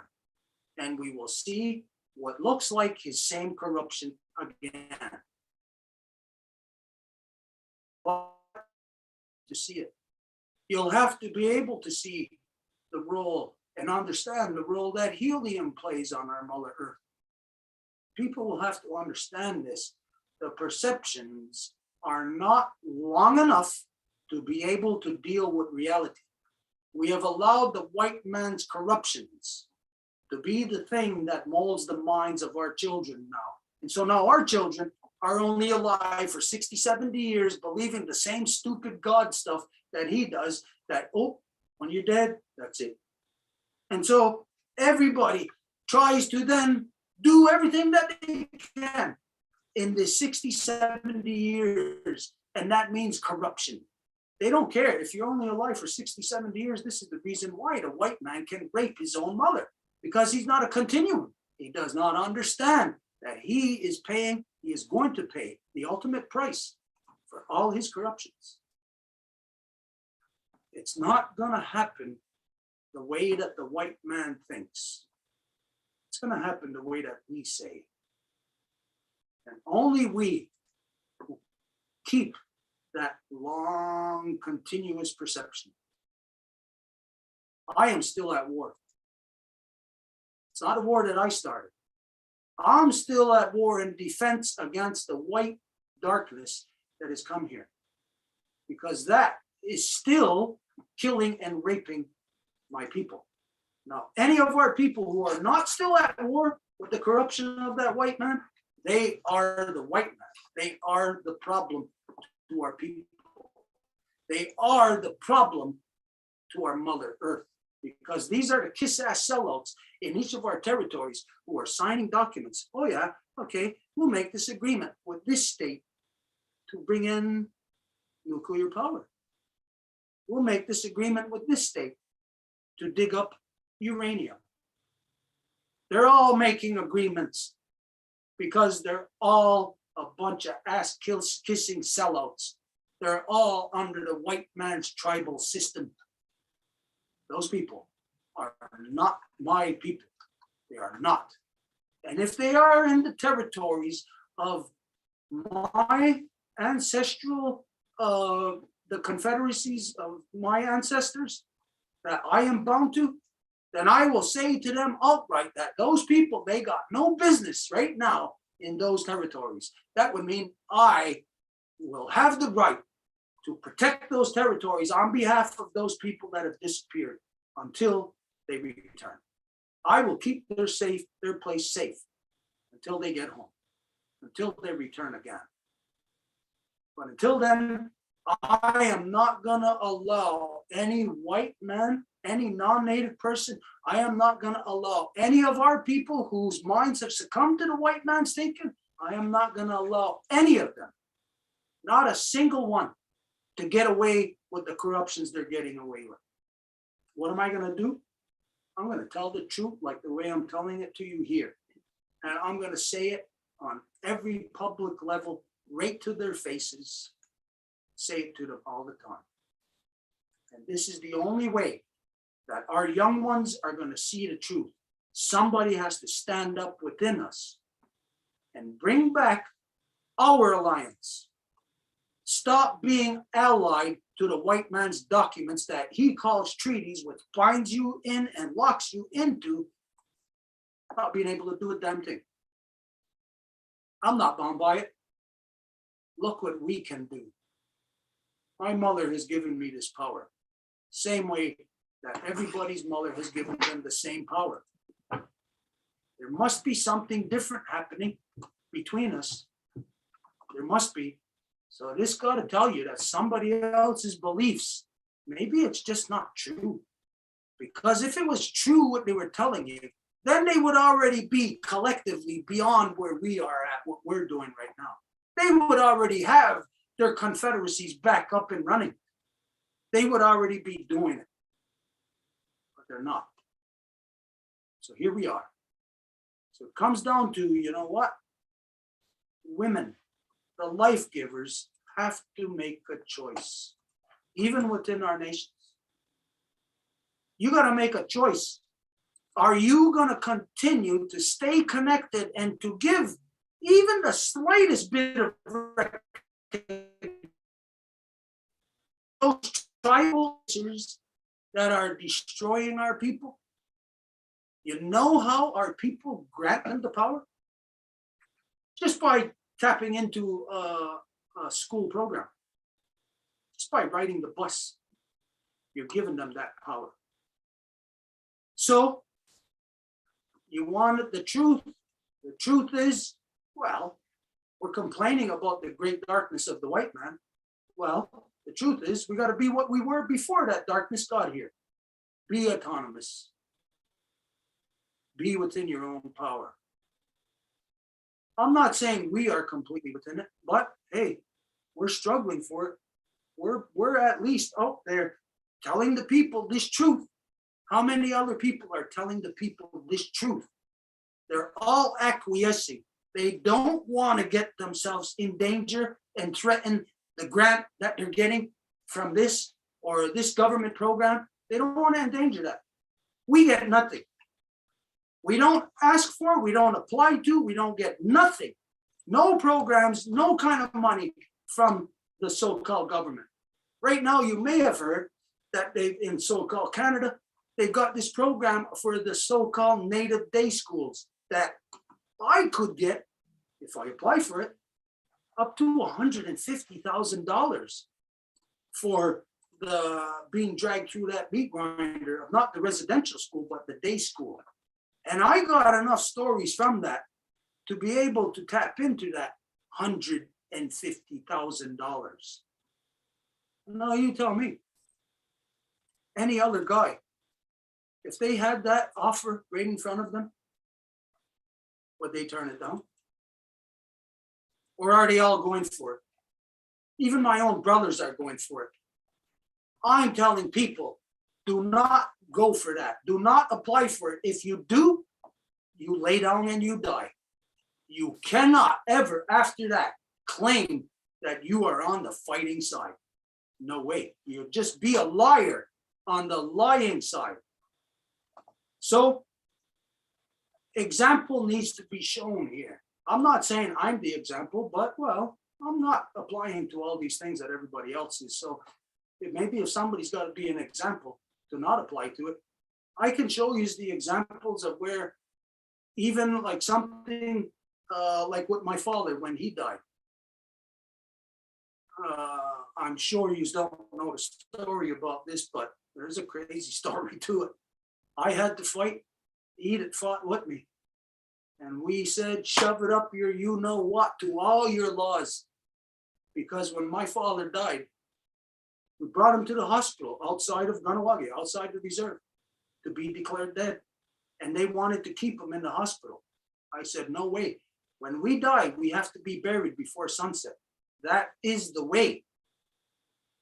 And so they wanted to keep him. They were preventing a traditional burial from taking place. You know what I had to do? I had to steal my father's body from the hospital.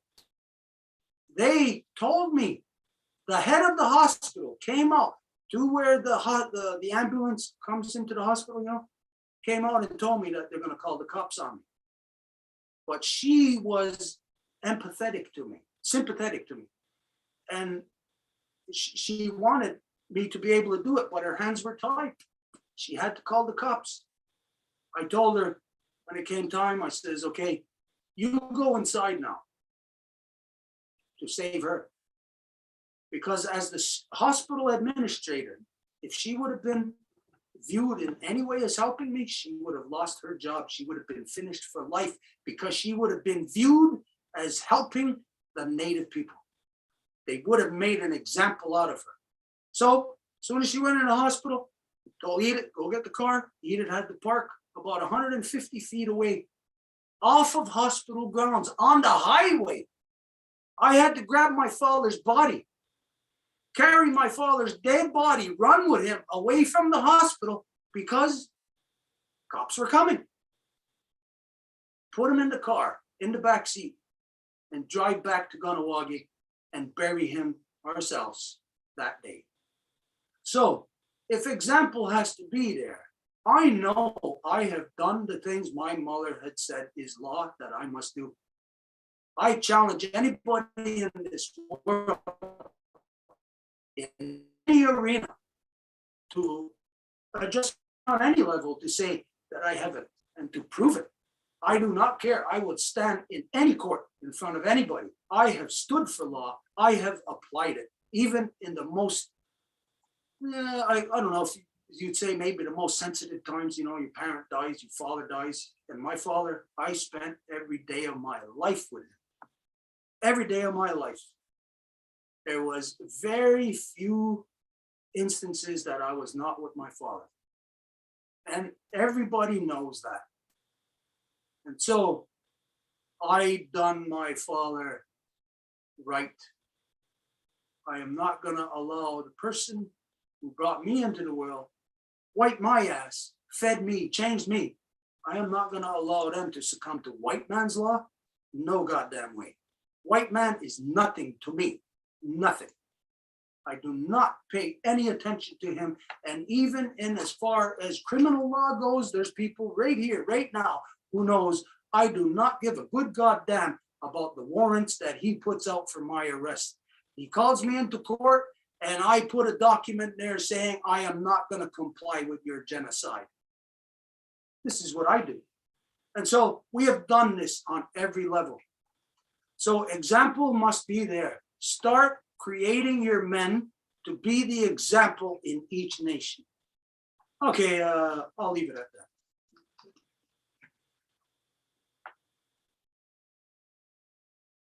You know, one of the things that inspired me so much was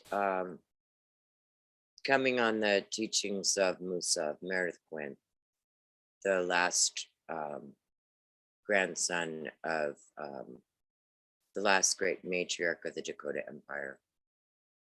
And he had spoken about the 408 AD treaty when the Romans were defeated by the Visigoths, and that the Visigoths had come over here to find out how to defeat the Romans, and that North, South, Central Turtle Island was united and it was matrilineal.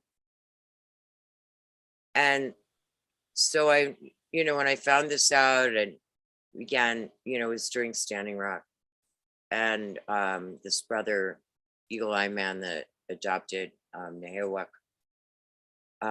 we started calling circle to bring the Lakota elders, if we could, to the table so that we could say, here, restore your nation. That treaty is still in effect, that was through the women, and that all these other treaties that have been signed are not really treaties because they were made with the men, and the women, are the authority. And, and I've been speaking since I've been, recently coming to the Longhouse, and my sister, Cheka Wea and Dorothy Sunbear, the grandmothers in Wounded Knee, they're excited. They're people, it's like, Grandmother Abril, we're looking for a way to come together and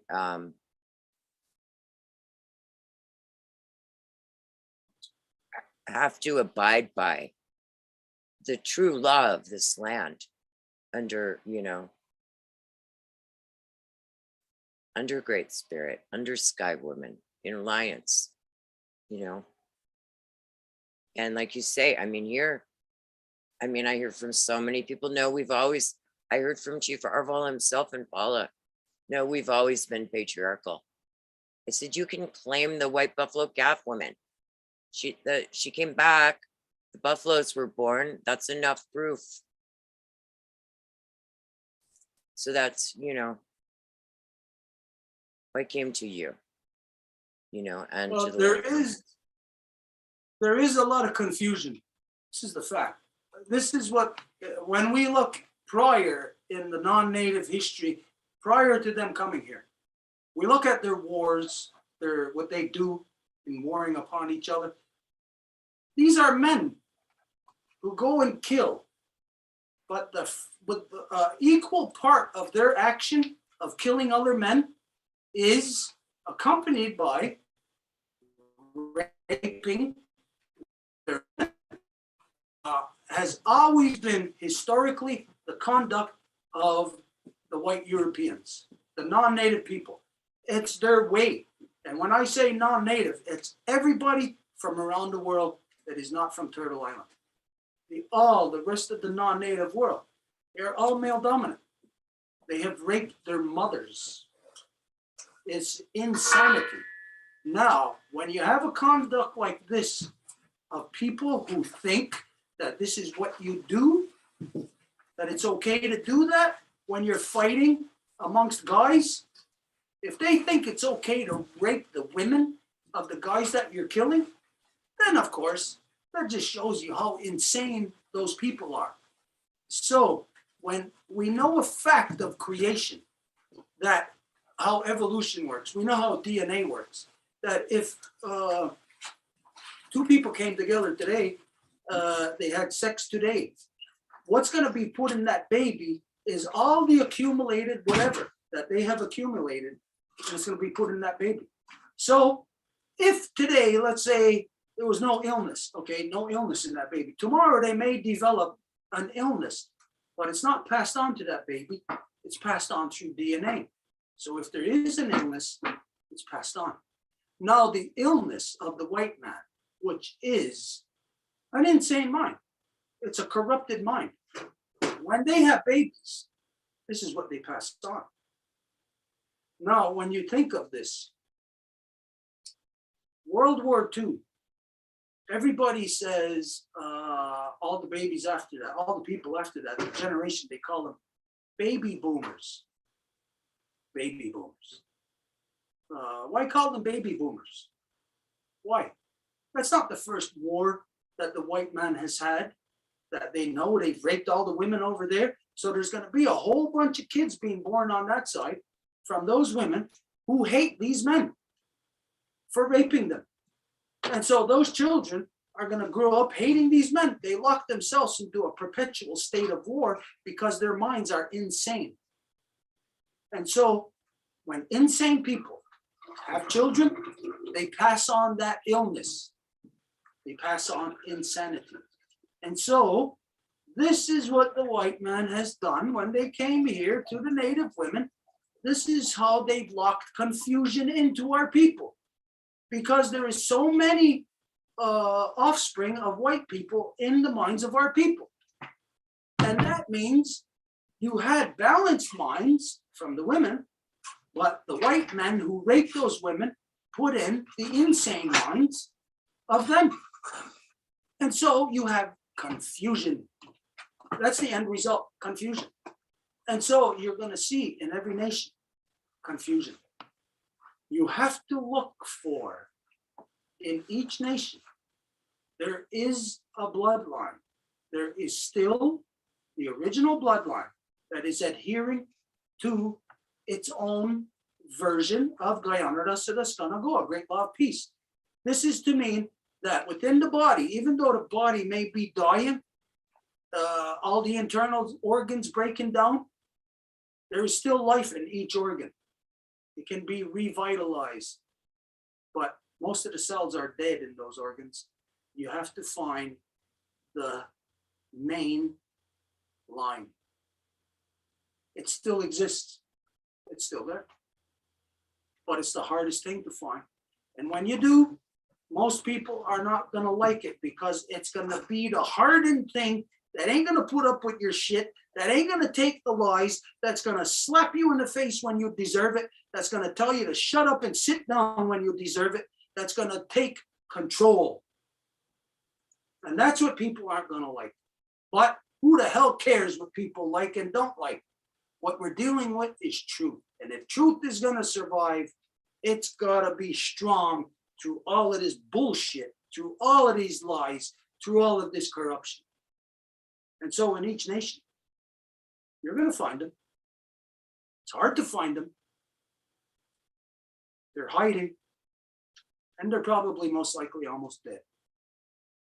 But if you don't seek them out now, and you don't revitalize it now, you're seeing, like I said, probably this year, you're going to watch nations that have been categorized as reserves. All of a sudden, you're going to watch that categorization be swiped away. And that is going to mean that the white men in the municipality just adjacent to it are going to be able to buy up that land, be living there, voting in your tribal elections. And all of a sudden, it's going to be John Smith who's going to be the chief of that community.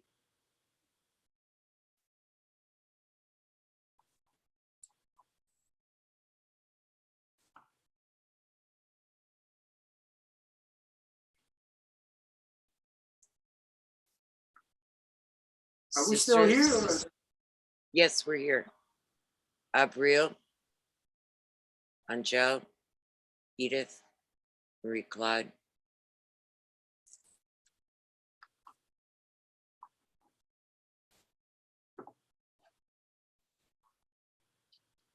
No. Are we locked up? We couldn't hear you. I was asking if there was anyone who if wanted to speak, if Abril had anything further that she wanted to say.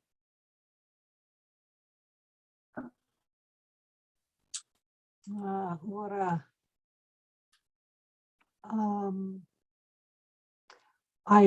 want to say Niahuen to Stuart. I listened to your new moon teaching. And I want to express my gratitude to you.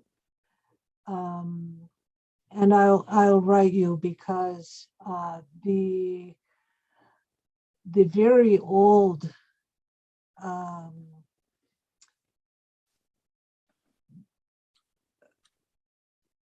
womb wisdom, if I can say it that way, that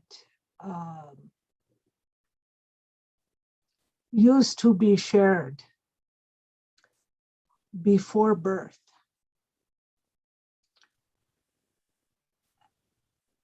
Before the child, the spirit of the child comes through the mother. And the very old conception knowledge, the very old birth knowledge. I have not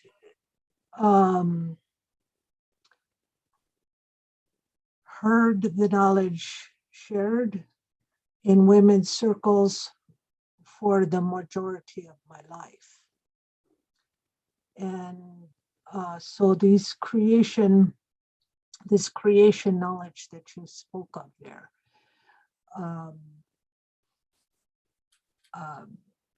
mine was passed through the dreaming traditions of mi abuela Rosa Margarita, my great-grandmother who was Toltec. And I have pretty much retreated from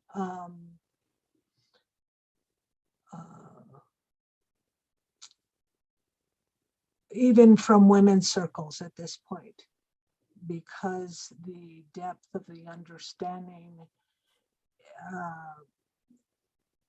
outside of indigenous circles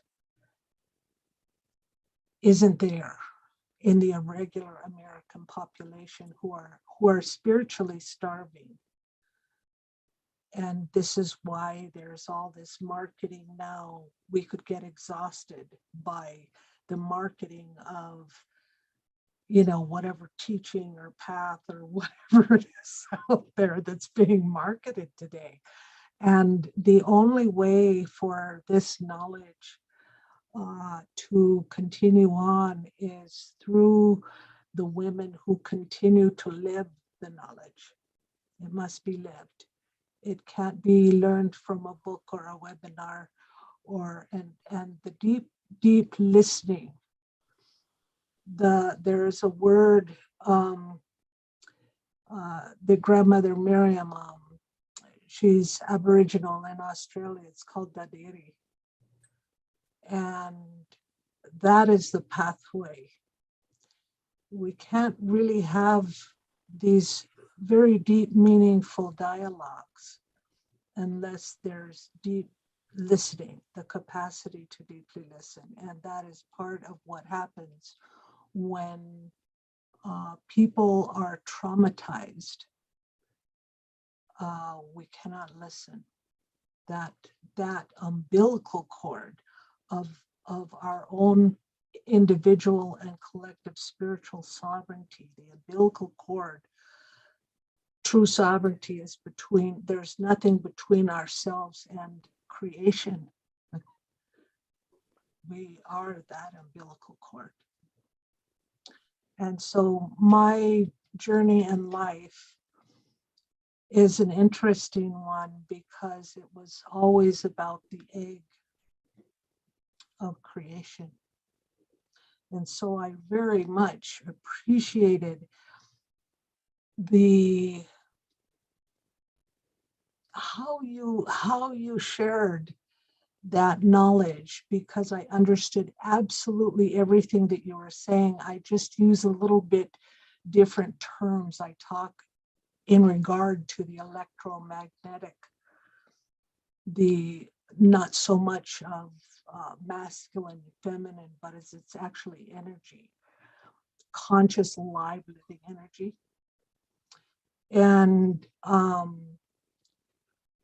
the loss of memory of women about how to choose which sperm, okay, to have immaculate conception. This is part of the memories and the knowledge that through my lineage, my mother's mothers, that that is part of my journey in this lifetime. And I have nowhere to share it. I don't feel like there's a place that can be shared at this point. And even though there are a lot of forums now out there, all with women's circles or whatever, it is so potent that it's kind of like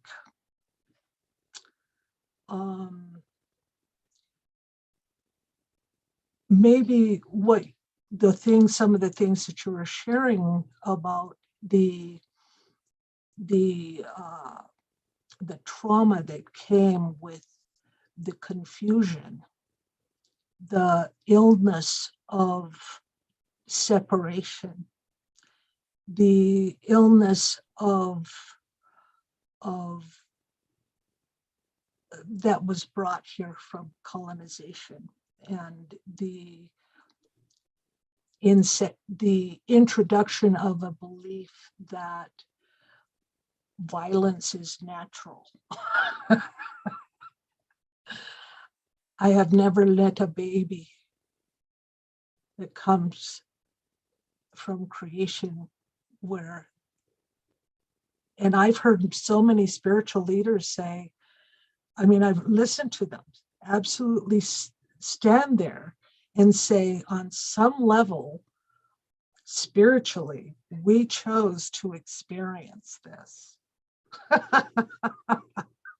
Well, I don't know who makes up things like this, but I feel your heart thoughts. I feel the strength and the power of that's coming through here today. And I also feel the grief and the invitation for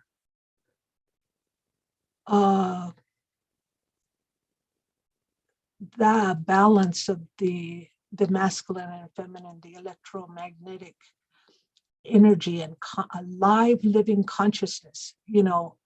And I want to mention one last thing about grief. I've heard so many elders say, so many people say, we lost this and I've lost that. I went into that grief in myself so deeply that I wanted to commit suicide. I thought that it could never, ever, the memory, the knowledge, the knowing could not come back. Because the messaging, that messaging of saying that because I lost my language, I can barely speak hardly any Numina. But one elder, all he said to me was, just one word, just pick up one word and go from there. I know more language from a lot of different Indigenous people because they live in my immediate community. There are a lot of Lakota here. So there's a lot of exchanges through the Pueblo and the Lakota and the Mexica and all of us that we're all praying and singing and dancing and praying and living and growing and taking care of one another in that way that the languages return. And it speaks to that DNA. Not so all the destruction that happened in my own grief and going all the way to that journey of where was the umbilical cord cut in my own family of the women, to that place, that memory, that murder. That is where I found out through the dreaming that the alive living consciousness of the truth of creation, as he was talking about Grandmother Boone, and that's such a beautiful teaching. So beautiful, you know, that it's always there in creation because creation created us. It can't be disappeared. It can't, because creation is life-giving. Creation is life-giving, and that cannot be destroyed. Humanity is on that path of killing themselves, of committing suicide because they're crazy.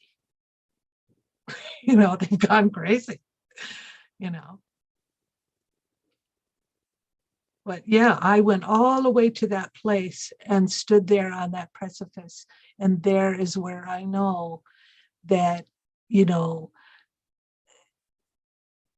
there is that eternal, imperishable spirit that we were all given that makes us who we are in the ecological biodiversity of Indigenous knowledge. And so when I say all the creation stories are true, that's the first thing that upsets white people that are Christian. All the creation stories are true. I know that they all are. Wherever we were born from that place. And so some of my other elders have been my neighbors over here in Hopi. And so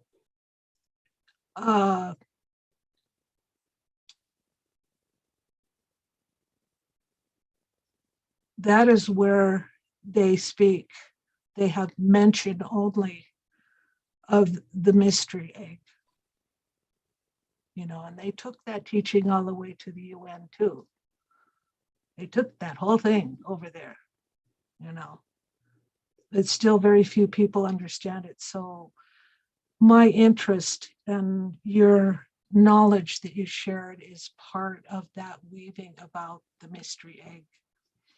And with that, I would like to just say thank you for listening to me. And it's been such an incredible honor to have been invited here. Thank you so much. Thank you for coming. Yeah, we'll go. As a closing statement, here in so-called Canada, there are more than 7,000 mass unmarked graves filled with innocent Native children that were forced to attend the residential schools. There are zero investigation. There are zero police investigation. No one were never even brought to court. When the genocider came to this land, they came and they attacked peace. They attacked the caretakers of our Mother Earth. The natives everywhere around the world, they are the ones that have this sacred knowledge of the earth, and they can guide us, because this is the priority. We have to save our Mother Earth. So here people, you know, like they're being presented, I guess, an option, because up until, I would speak personally, up until meeting with the Longhouse, you're stuck in there. You're stuck to be associated to murderers and be yourself brought into that. You assist the murders of those innocent children if you stay associated to these monstrous government that killed everything beautiful. And Lifegivers Nation stand for the truth, stand for those innocent children, and want to honor the life that they were supposed to be having. They were supposed to enjoy their lives, and they were supposed to learn their language. They were supposed to live in community, and they were supposed to teach us the non-native, and they were completely taken out of the equation. So thank you so much for having us today, because these are truths that people need to hear. Kahnawake.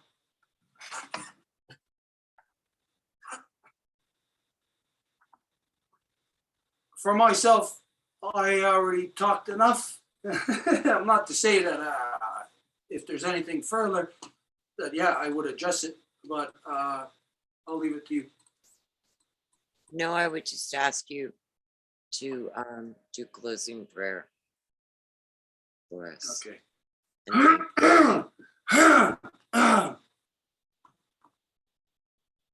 Okay, first, before I do that, just to say that,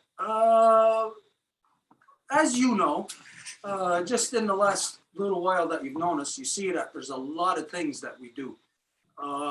It's never ending. Here in the Longhouse, if you see us on Zoom a lot, you know, like, or putting stuff on, you should see what it's like here in the Longhouse. It's nonstop. It's every day from the morning we wake up, there's people coming in till the time we go to sleep.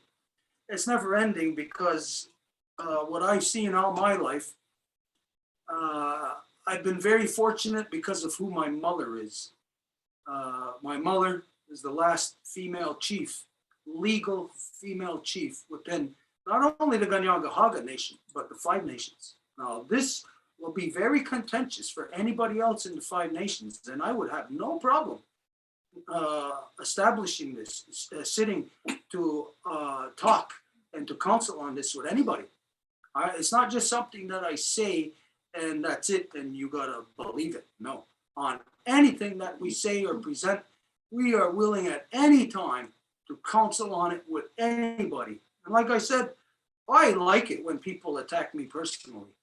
I like that kind of stuff. Call me a dummy, call me this, call me that, call me down. I got no problems with that kind of stuff. Talk about truth, then I'm gonna bite onto you and I ain't gonna let go. That's not gonna happen with me. I'm not gonna let that kind of stuff get by me. So this is something that, like I said, ever since I was born into this world, my mother being who she was, I was always present with her. In the Longhouse, ceremonies, meetings, anything, other kids playing outside. Me? No, I wasn't allowed to. I had to be with my mother. I was under the table when people from other nations would come and lodge their memories with us. They would come and lodge their memories with my chieftainship title. And now, to know and there's 9 chieftainship titles, but there's 3 in each clan: Turtle, Wolf, and Bear. So there's only 3 clans in the Kahnawake. Some people are trying to distort it and tell you today that there's a Snipe. Snipe is Onondaga. They're not Kahnawake. So within the 3, Turtle, Wolf, and Bear, 3 chieftainship titles. But the wolf is the well, meaning all business, anything. Doesn't matter. Any business that's going to happen, it's going to start, it's going to be initiated by the well. And within the well, there is the those titles that are there, but my mother's title is the title of Onerdek Goa. Onerdek Goa means the tree with the furthest reaching branches. So this means it's the biggest shelter. It's the tree that maintains. And so this is the reason why people came from every nation. When they came to my chief's house, I was sitting under his table when my mother and father were there. And I watched people come from every nation come and lodge their memories here. And when I walked across the nation and across the country, and I shared some of those memories that were lodged with us, some of those nations, the people within them, were coming back to life from hearing this. Because I know that it's completely forgotten now. When I spoke to the nations out west, I spoke to them of what I heard when I was a kid of buffalo riders. And all the Plains people have forgotten about this. They don't know what it is any longer. But this is something that I remember when I must have been like four years old. So this is like 1966. And I'm sitting under the table at 1966. And these elders that were there, to me, they look like they must have been like 80, 90 years old. So we're talking about people who didn't look like me, like our native look that we got. These were Plains people. They look like they were in their 80s, 90s, which meant that their knowledge is coming from the 1890s, which means they got it from their grandparents who were born maybe around 1840. And it was that knowledge that they came and lodged that memory of the buffalo riders, that in the times when the buffaloes were getting ready to run, that these men of profound capabilities, spiritual and physical, would go and jump on the backs of the buffaloes, and they would ride those buffaloes through their journey. And sometimes, as you know, buffaloes would run for days, and as you know, buffaloes mate running. So you imagine you're riding a buffalo, you're not going to get off possibly for 2-3 days down the road, maybe even a week. And you're riding across the burning hot sun of the plains. And in the nighttime, you're riding underneath the stars, and it's freezing cold. And you're not eating. And you're not stopping at a pit stop to go to the bathroom and to go get a drink. So these men were truly in fasts. They were truly in sweats, because in the daytime, as you know, under the burning sun of the Great Plains, and you're riding on a buffalo's generating a ton of heat itself. You're on top of that heat and the heat on your back. These men went through so much. This is their vision quests, that it was these men that would bring back their dreams and visions to guide their people. Now, of course, I'm not saying this is the only thing. We all know there was all kinds of things that people done in ceremony Today, it's confused even with the Sundance. People are doing Sundance when that was specifically for war, for men, to bring back, it was in the shirt dance, the medicine shirt, to bring that back. This is men's thing. This is a male power, and it's a war power. And so nowadays we can see that, well, things might be getting out of hand with certain things, certain practices that people have doing that are misplaced. You don't take a heart medication if you don't have a heart disease. Because if you do have a healthy heart and you take a heart medication, it would kill you. So there's certain medicines that we don't take when we don't need. The reason why at different times there was different things that the people done, but one of these things of the Buffalo Riders is what was forgotten. And I know this because when I went out west and I said this to the people, and we were in a sweat, they just looked at each other. And they didn't know about it, but they went like this. Of course. And they knew immediately that that was something that was missing from them. Something that was long gone. So yeah, don't worry about a thing. It may look like things are gone. No way. It's only that the white man is here right now. And while he's here, certain good things won't even dare to stick their head up because they can't even stand to be around such things. And so the knowledge that our people once had, it's not gone. It's there. It's laying around in our memories. We just don't even know that Lakota memories are in the Ganyangahaga. Innu memories are in the Ganyangahaga. We carry everybody's memories because don't forget, we're the ones that made the Degini Diahade for all of us. We considered all of our family. We never turned our back on them. And we're never going to stop fighting for them. All of our families physically can disappear. We're going to fight for them. Two world Wampum. We're going to bring them back. They're out there, they're lost. We're going to bring them back. Doesn't matter what it's going to cost, what it's going to take. We set out to do the job, it's going to get done. We're not looking at how big this job is and saying, who am I? We'll never be able to accomplish this. No, Ma says do this. Ma says does it, we do it, we set out to do it. Nothing else. So we focus on what Ma said. If all of us done this, we're going to have no problem in dealing with all of these corruptions. We will sort it all out. So Nyawagoa for this opportunity to share with you for this purpose, because this is what we're here talking about. We're here talking about to renew our relationships, to bring everybody's mind back into the continuum.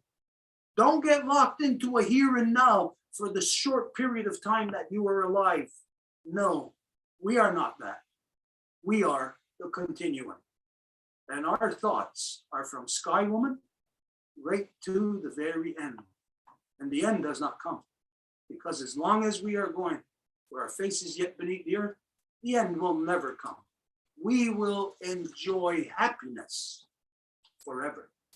Does that sound utopian? Does that sound like a dream? Life is here. It's been living forever. It's only for a very short time that this darkness of the white man is here. And it is threatening everything. It is threatening nebulas in the waterverse. It's threatening zeniths. It's threatening, as you know, right now, it's threatening comets and asteroids. Imagine that. Everybody forever has been watching these cyclical things pass by us in the nighttime sky. There it is. Hey, there it is again. There it is again. My ancestors seen it. Your ancestors seen it. We're seeing it. All of a sudden, the white man comes along and is going to make it so that no one will ever see that again because they are attacking comets and asteroids right now. We know this. And so we deal with the continuum in a realistic way. We must know all that is threatening us, and we must deal with all that is threatening us. And so we will. This is what we're here for, to discuss. So we say Nyawagoa to you for giving our faces yet beneath the earth this chance for us to come together to talk about defending them. They are happy because we are talking about defending them. We are not talking about ourselves and how much money we can make and how we can position ourselves for whatever. We're talking about those faces yet beneath the earth are unborn. And so, well,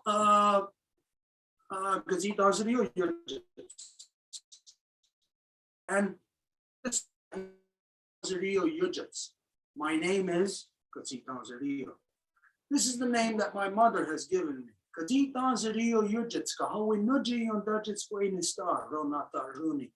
My mother carried the sacred title of Wolf Clan mother when she was alive in this world. And so I am a Wolf Clan. I follow my mother. I stand only for the mothers. We fight for them, nothing else. We only make supplication to our mothers. This is the way of men. This is what all men must become. And so my mother has named me this, Katsitanzio. In the language, this means pretty bird. No, it doesn't mean word for word translation, pretty bird. It means beautiful bird. But when you are a baby and it's the mother holding this baby, then that meaning is this pretty little bird. And so this is the name that my mother has given me. It's the name that I will keep forever. By law, we have the right when we come of our own to name ourselves. But I will never do that. I will remain my mother's son forever, and I will stay in her truth. And so, Ayukiatagenha, Gurunga Gariageso, Yetisota as Tanka Garakwa, Yetinistaz Yahunzagi, Danaguegus Kutne, Ganungwe. Bring back the mother's power. Damdawe Aron Hetsida ne Aguego on a Gordon, the Anarasada go in Escana, to bring back the great law of peace into the hearts and minds of all the people. And anybody who says they don't know great law of peace, everybody knows great law of peace. Everybody knows what great means. It means big. Everybody knows what law is. And everybody knows what peace is. So everybody who's got a brain can figure out what great law of peace is. Nobody can keep themselves in oblivion by saying, I don't know what that is. Everybody has access to it. It's within us. It is in our DNA. And so,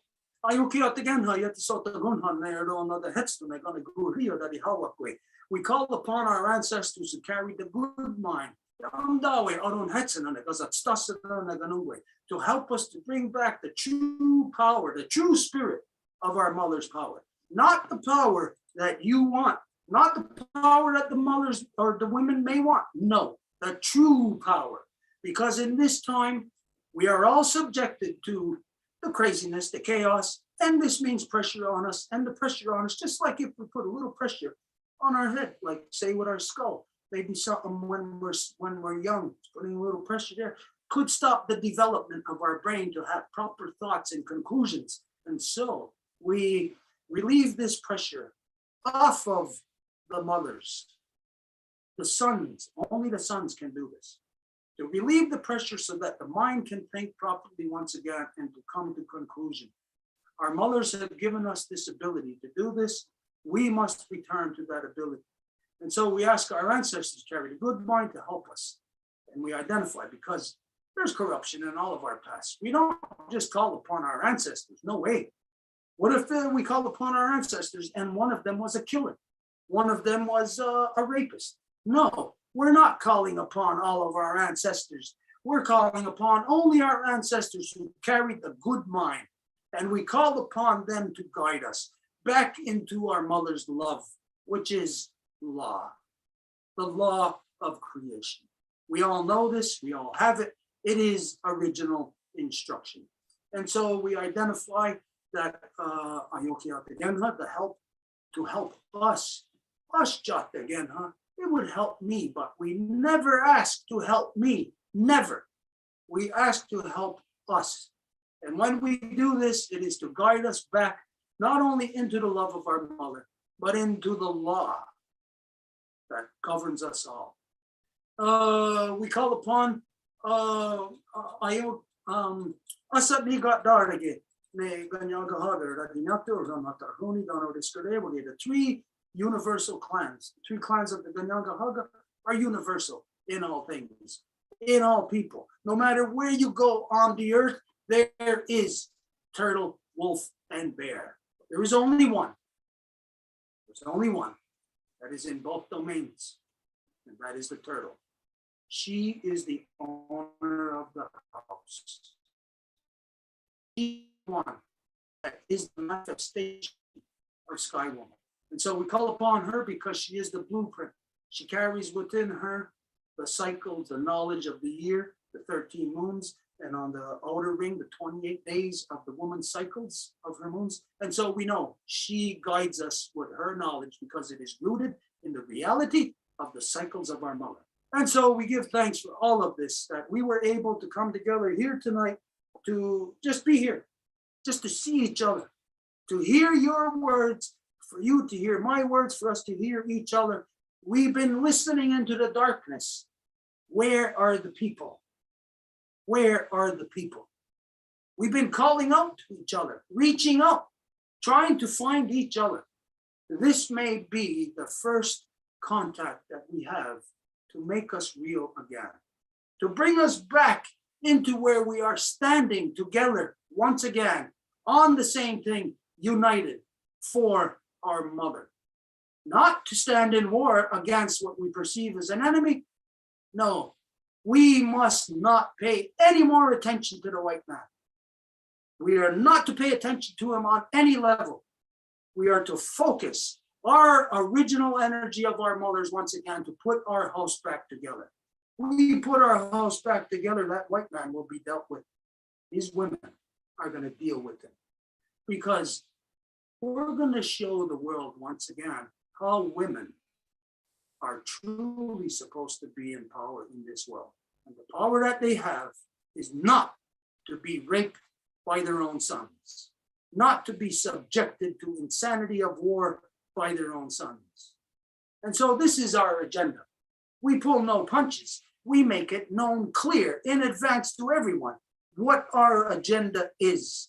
And if we are not, if somebody is not aligned with this reality, then we will not work with that person. We are out to work to get things done, to reach an end of what my mother has showed me I must do. I'm not going to rest, and I'm not going to let anybody around me rest. If anybody is around me and you think you're going to rest like everybody else, no way. It's not going to happen. Or else we will not have contact. This is the truth that we all want. It's the truth that we enforce. And so we're very grateful that we have the opportunity. We are looking forward now that there is this chance for us to become real together once again. So I say, Nyawagoa to my mother. I give thanks for my mother. She has brought me to all the beautiful things in my journey that I've experienced. She has brought me right here to this. So I give thanks, Nyawagoa, Mom. Nyawagoa for everything. She has given me a perfect life. She has brought me into this world at the perfect time. She has activated me when and where I am needed to be who I am needed to be. So we give thanks for this, as it is the way for all of us. We are all here because of our mothers. So we got something between us that is so special. We have our mothers, each of us. Even if our mothers are gone, my mother's dead now 30 years. Doesn't mean anything. Our mothers are with us. We got power. We have truth. where everybody else has only the lie. So, Yuki at again, huh? Damdawe, Aron Hetsida, ne Orihuyo, Kariwa Guarishusina, Danogas at Sasta. Doga Tena Nahoda Yataksa, air to Sawit, air to Sawit, air to Sawit. Kenya Heavyweights in Ijumeno. Nyawagoa, everybody. We look forward to the next time we are going to be able to be together to share. Nyawagoa, my mothers, I give thanks for you. Thank you. Hi. Juana. Good night.